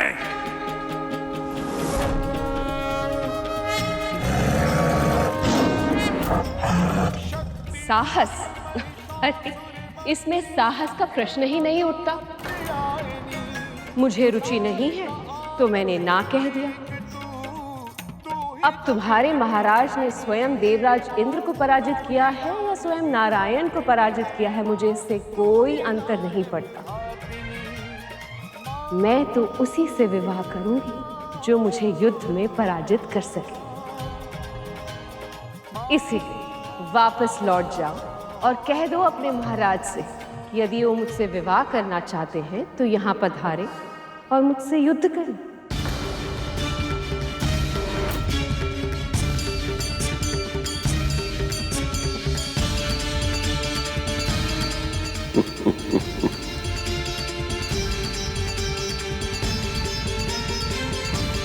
पिताश्री, युद्ध तो परिहास का विषय नहीं है, तो फिर आप हंसे क्यों पिताश्री?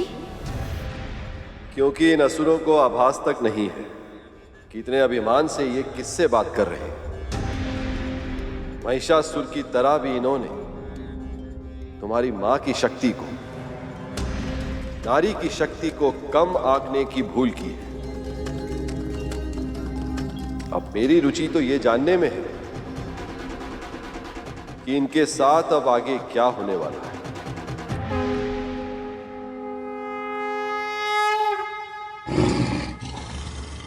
साधारण स्त्री हो तुमसे युद्ध करने के लिए हमारे स्वामी को आने की आवश्यकता नहीं है। उसके लिए मैं ही पर्याप्त हूं। और मुझे तुमसे युद्ध करने की आवश्यकता नहीं। तुम्हारे लिए तो मेरा सिंहराज ही पर्याप्त है।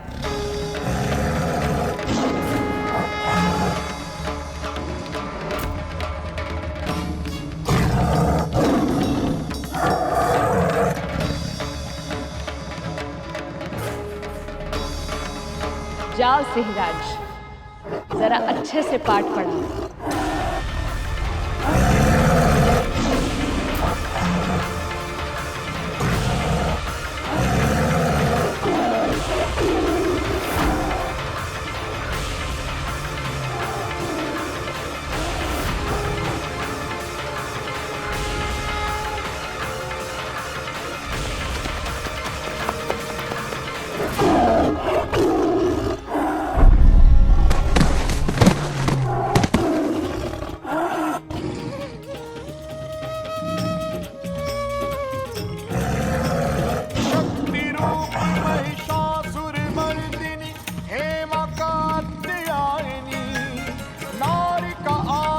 प्रतीक तू ही जगत की जननी है माँ, तू ही दानव भागिनी है माँ, तू ही दानव भागिनी।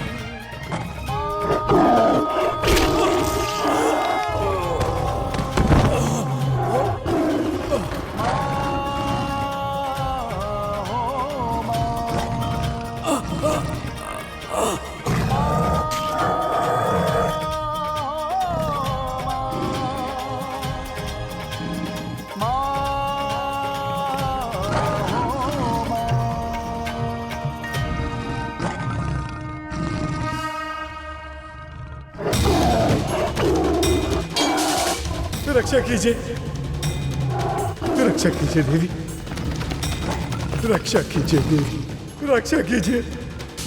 ठहरो सिराज।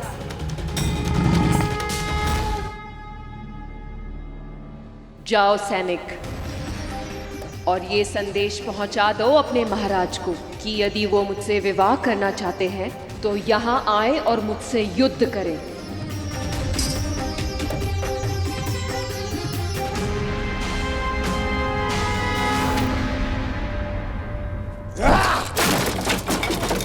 तुम एक साधारण स्त्री से पराजित होकर नहीं, बल्कि उसके पालतू पशु से भी पराजित होकर आए हो, और तुम्हारा इतना दुस्साहस कि तुम मुझे सुझाव दो कि मैं स्वयं जाकर उससे युद्ध करूं।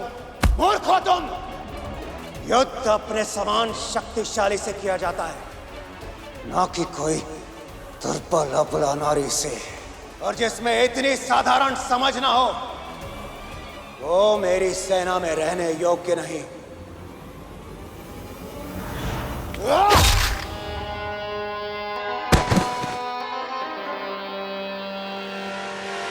विंध्याचल के लिए कूच करने की तैयारी करो। अब तो उस स्त्री को मैं अपनी पत्नी बनाकर ही रहूंगा, प्रेम से नहीं तो बल से ही सही। हे प्रभु, ऐसे दुर्वचन तो सुनना भी पाप है। केवल मां के बारे में ही नहीं, किसी भी स्त्री के बारे में कोई भी पुरुष ऐसी घिनौनी सोच कैसे ला सकता है?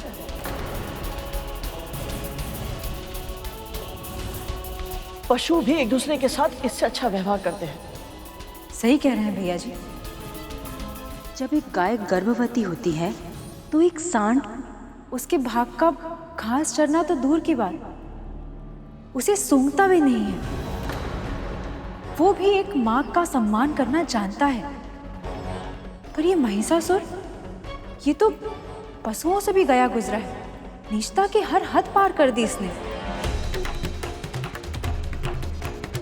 फिर देवी ने उस राक्षस का वध कैसे किया, ये जानने के लिए ना अब तो हम भी व्याकुल हैं।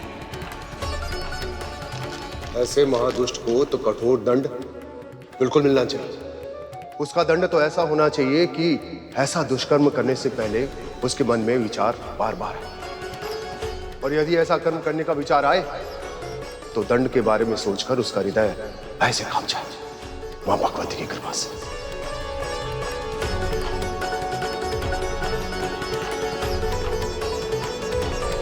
ऐसा ही हुआ। देवी कात्यायनी ने बड़ी ही चतुराई से अपने शत्रु को अपने सामने आने के लिए विवश कर दिया।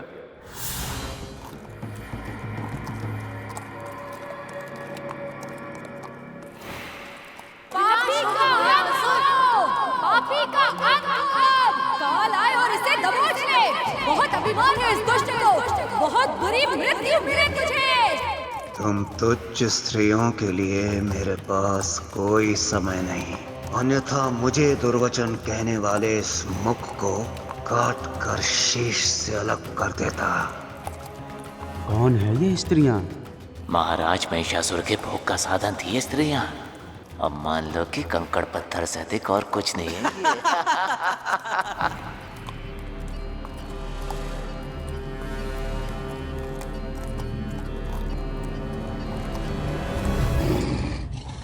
तुमने तो रक्तपान भी कर लिया सिंहराज, फिर भी इस मूर्ख का अभिमान समाप्त नहीं हुआ।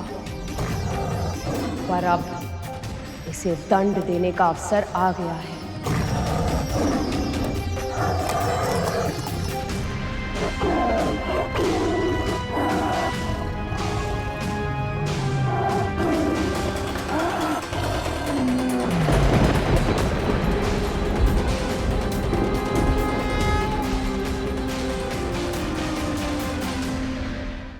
महाराज, लौट चले?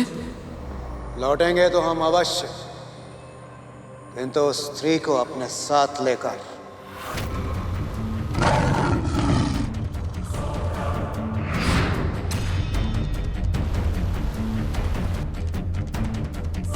कहाँ गई?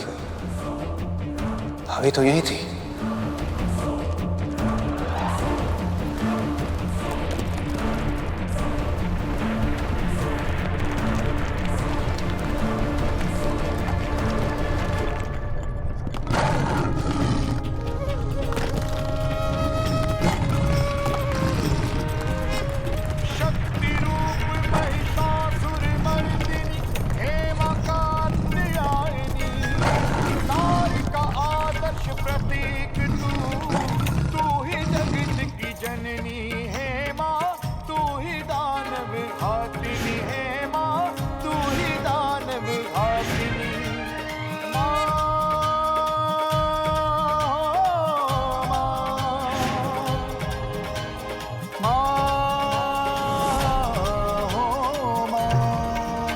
अद्भुत।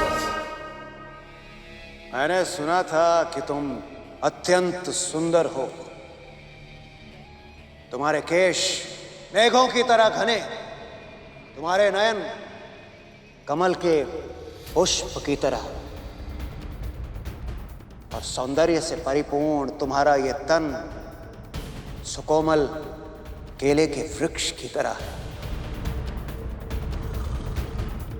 सत्य कहूं तो मेरे हृदय में जो तुम्हारे सौंदर्य की कल्पना की छवि थी, तुम्हारे वास्तविक रूप के समक्ष वो कुछ भी नहीं है, कुछ भी नहीं। मैं आया तो था तुम्हारा वध करने, किंतु यदि तुम चाहो तो मुझसे विवाह कर अपने प्राणों की रक्षा कर सकती हो। विधाता ने तुम्हें ऐसा अद्वितीय सौंदर्य रणभूमि में व्यर्थ करने के लिए नहीं दिया, बल्कि मेरे सिंहासन की शोभा बढ़ाने के लिए दिया है। यदि तुम्हारी यही इच्छा है तो फिर इतनी बातें क्यों कर रहे हो? मुझसे युद्ध करके मुझे पराजित क्यों नहीं करते? यदि मुझसे विवाह करना है तो मेरी शर्त का पालन तो करना ही होगा।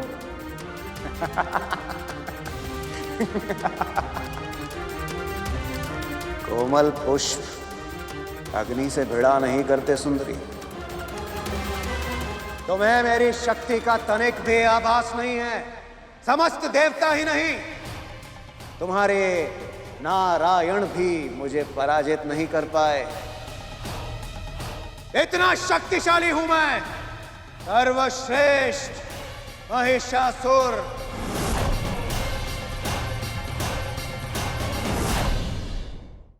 तो फिर अपनी शक्ति का अनुचित प्रयोग क्यों करता है तू? क्यों स्त्रियों का हरण करता है, उन्हें सताता है और फिर उनके साथ दुराचार करता है? अरे मूर्ख, स्त्रियों का अपमान करते समय तुझे इतना भी स्मरण नहीं रहता कि तू खुद एक स्त्री से ही जन्मा हुआ है। हे अज्ञानी, जो मात्र भक्ति का अपमान करता है वो माता के हाथों ही मारा जाता है। तू भी मारा जाएगा। अपना नारे बंद कर, अपना अनर्गल प्रलाप। त्रिलोक विजेता महिषासुर हूं मैं। यदि तू ठीक से नहीं मानी तो इन्हीं सुंदर केशों से घसीट कर ले जाऊंगा तुझे मैं यहां से।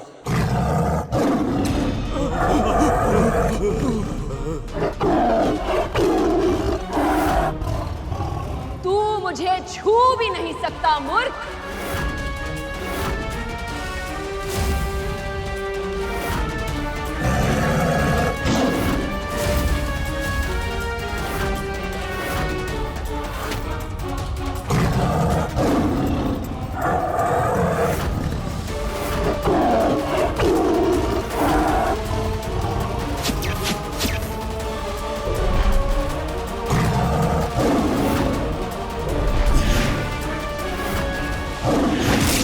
सिंहराज,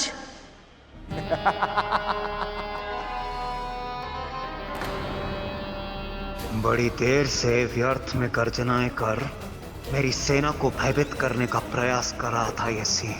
अपने बाणों से मैंने इसके मुख को सदा सदा के लिए बंद कर दिया।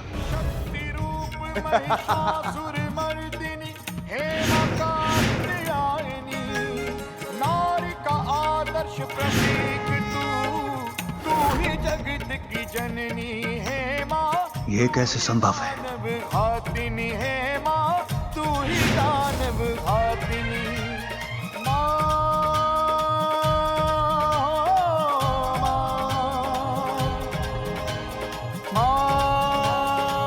प्राण लेने वाले से रक्षा करने वाला सदैव बड़ा होता है महिषासुर। अब भी समय है, वापस लौट जा। अबला नारे, महिषासुर एक बार कोई निर्णय ले ले तो फिर उसे काल भी नहीं बदल सकता। सेना आक्रमण!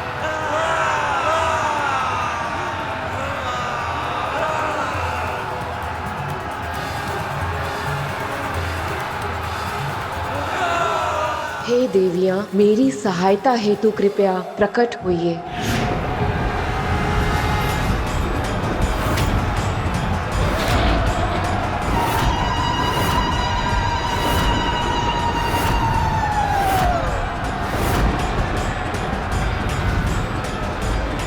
जिस जिसका आवाहन कर सकती हो कर लो स्त्री।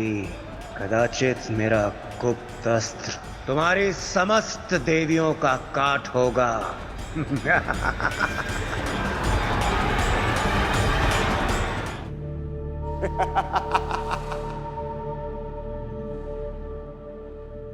ये तो दुर्बल स्त्रियों की सेना है। ये करेगी हम विकट असुरों का सामना।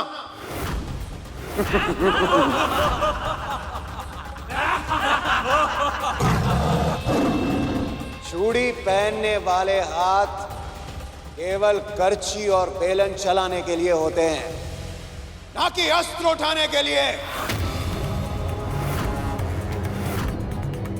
प्रतीत होता है तुम ऐसे नहीं मानोगी।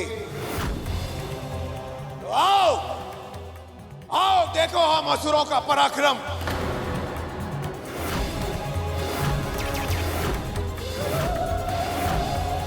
सेना आक्रमण!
इतनी विशाल सेना का अंत इतनी शीघ्र, ये कैसे संभव है? महिषासुर के जिन दुर्दांत सैनिकों के सामने हम सब हार स्वीकार कर चुके थे, उन्हीं दुष्ट और महा अत्याचारी असुरों को मां कात्यायनी की सेना साधारण शत्रु समझकर समाप्त कर रही है। सचमुच मां की शक्ति अतुलनीय है, अतुलनीय है मां की शक्ति। माँ का ऐसा स्वरूप मैंने पहली बार देखा है पिताश्री। मेरे लिए तो ये सदैव ही ममता की मूर्ति रही हैं। इनका रूप इतना रौद्र भी हो सकता है, मैं तो ये कल्पना भी नहीं कर सकता था। जब मानव धरती पर किसान बनकर कुदाल चलाता है तो वो अन्न उपजाती है, और जब मानव उसी धरती पर शोषण की सीमा तक दोहन करता है तो वही धरती भूचाल लाकर एक ही क्षण में मानवों को धराशाही कर देती है। इसी तरह हर स्त्री के अंदर असीमित शक्ति होती है। आवश्यकता और समय के अनुसार तो उसका रूप सृजनात्मक और सहंकारी भी हो सकता है।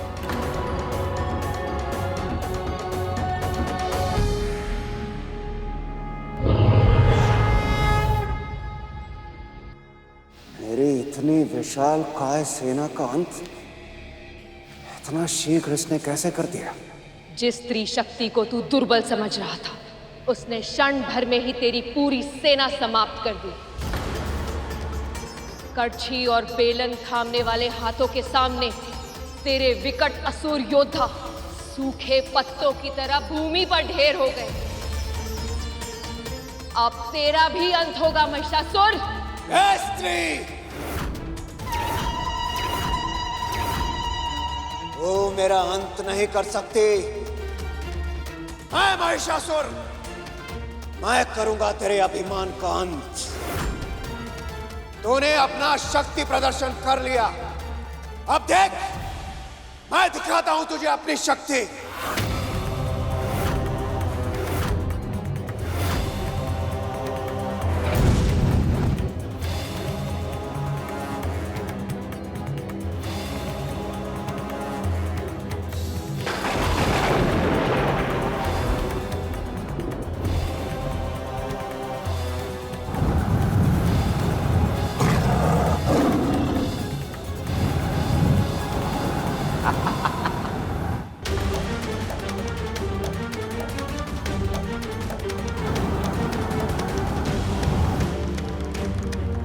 ये चक्रवात तो बहुत ही भीषण लग रहा है पिताश्री।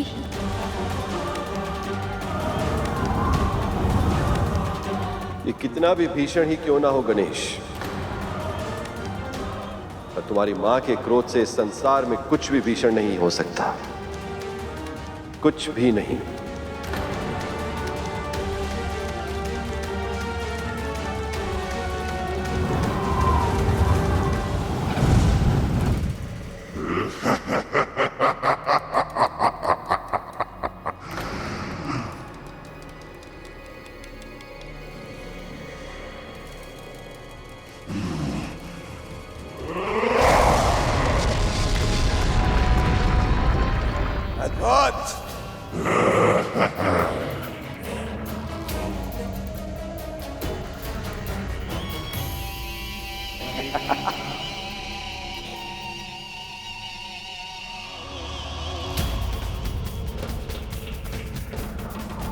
जाओ, जाकर अपने जन्म के उद्देश्य को सार्थक करो।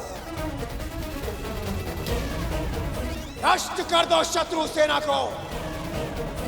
जाओ।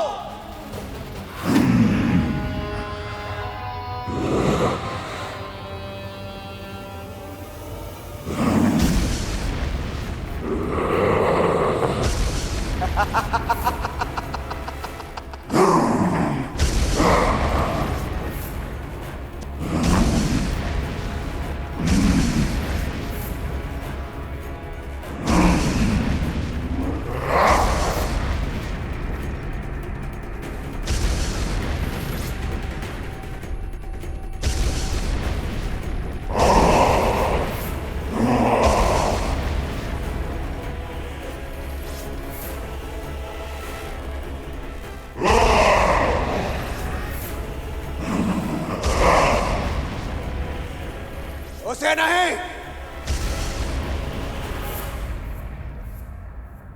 उसके मान का मर्दन तो मैं स्वयं करूंगा।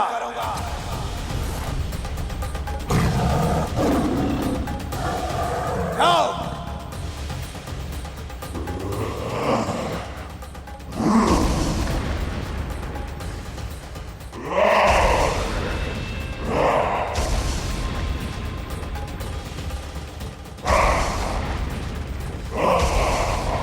देवराज, ये दानव तो महाविशाल है। सत्य कहा अग्निदेव। इसने विशाल काय पर्वत को एक कंकड़ की तरह चूर चूर कर दिया। अर्थात इसमें बल असीमित है। तो फिर ऐसे में मां कात्यायनी इस वृहदाकार दानव का सामना कैसे करेंगी? ये प्रश्न केवल आप सभी के मन में नहीं है देवगण। मेरा मन भी यही सोचकर चिंतित है पिताश्री। चिंता का तो प्रश्न भी नहीं उठता गणेश।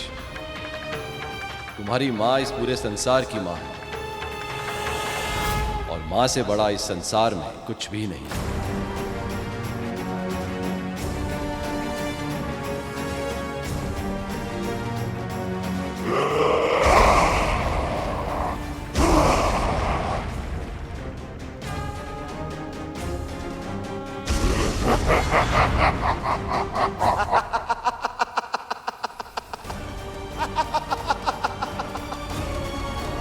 ये स्त्री सेना तो भयभीत होकर लुप्त हो रही है।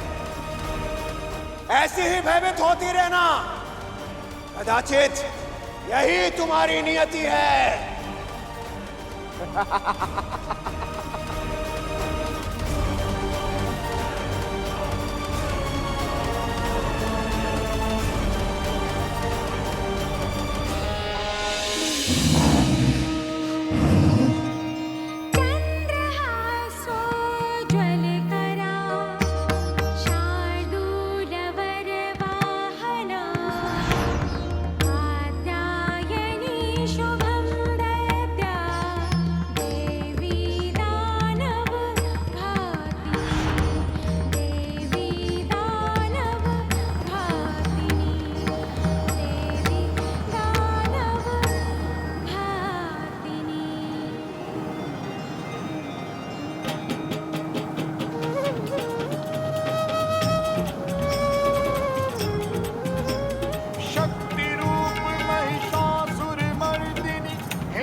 चली माया रच रही है।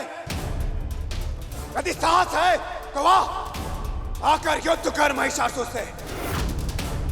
कदाचित तू ऐसे नहीं मानेगी।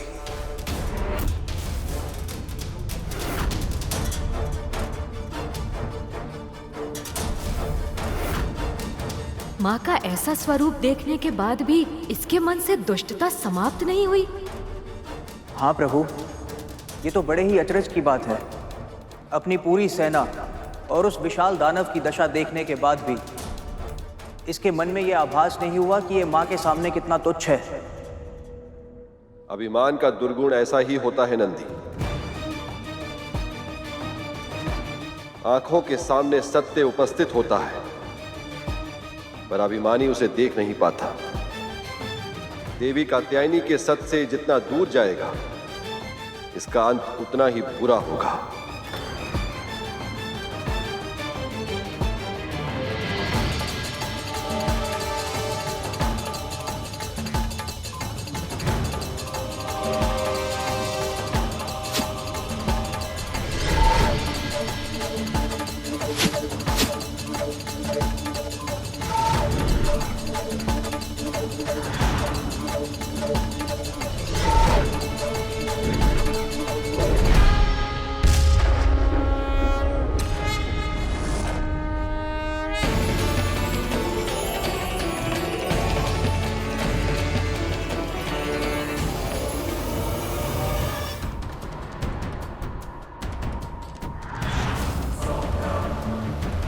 धनुष बाण चलाने में तो सिद्ध है, किंतु भाला कैसे चलाएगी? उसके लिए तो शक्ति चाहिए। कैसे सामना करेगी तू मेरा?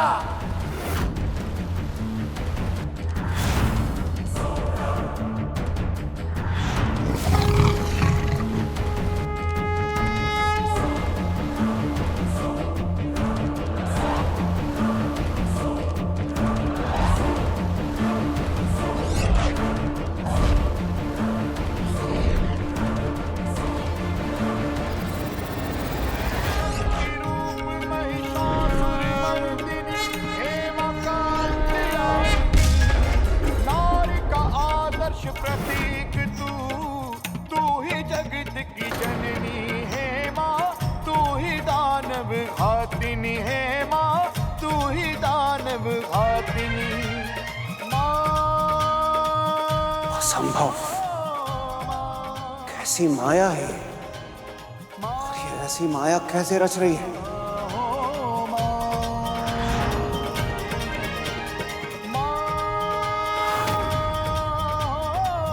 इंद्र का वज्र।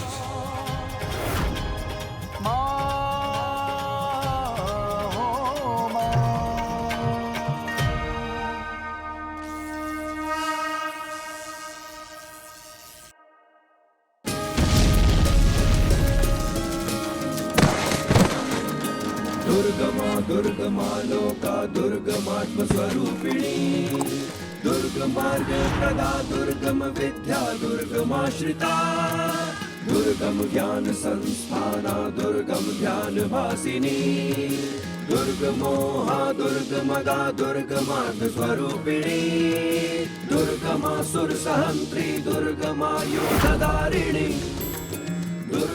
मेरे सभी अस्त्र व्यर्थ हो रहे हैं। ये क्या हो रहा है मेरे साथ और कैसे?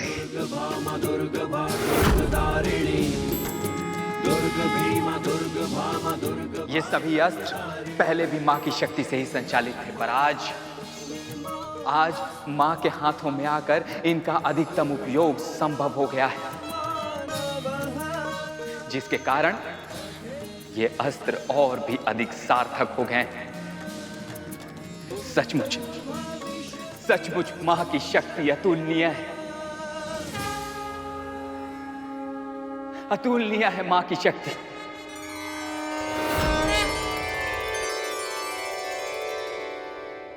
कैसे संभव है ये? कैसे इतनी शक्ति है तुझमें? ऐसी माया रच रही है तू? अब भी तेरा अभिमान पूरा नहीं हुआ महिषासुर।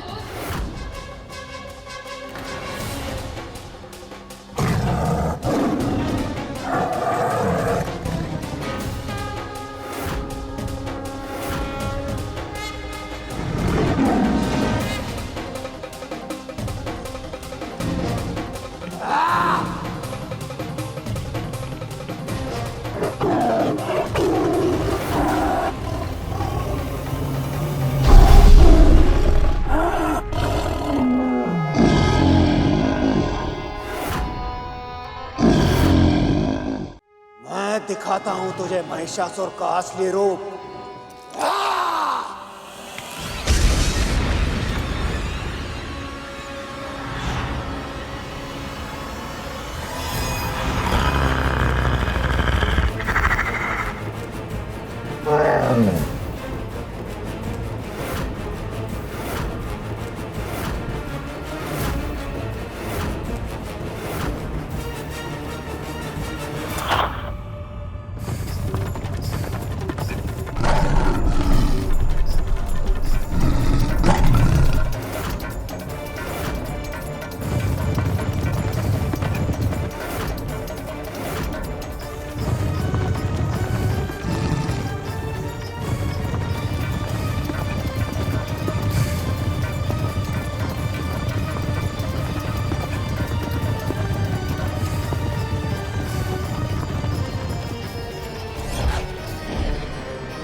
पक्षीराज गरुड़ के साहस भरे कारनामे देखने के लिए चैनल को सब्सक्राइब करें और साथ ही बेल आइकॉन दबाना न भूलें।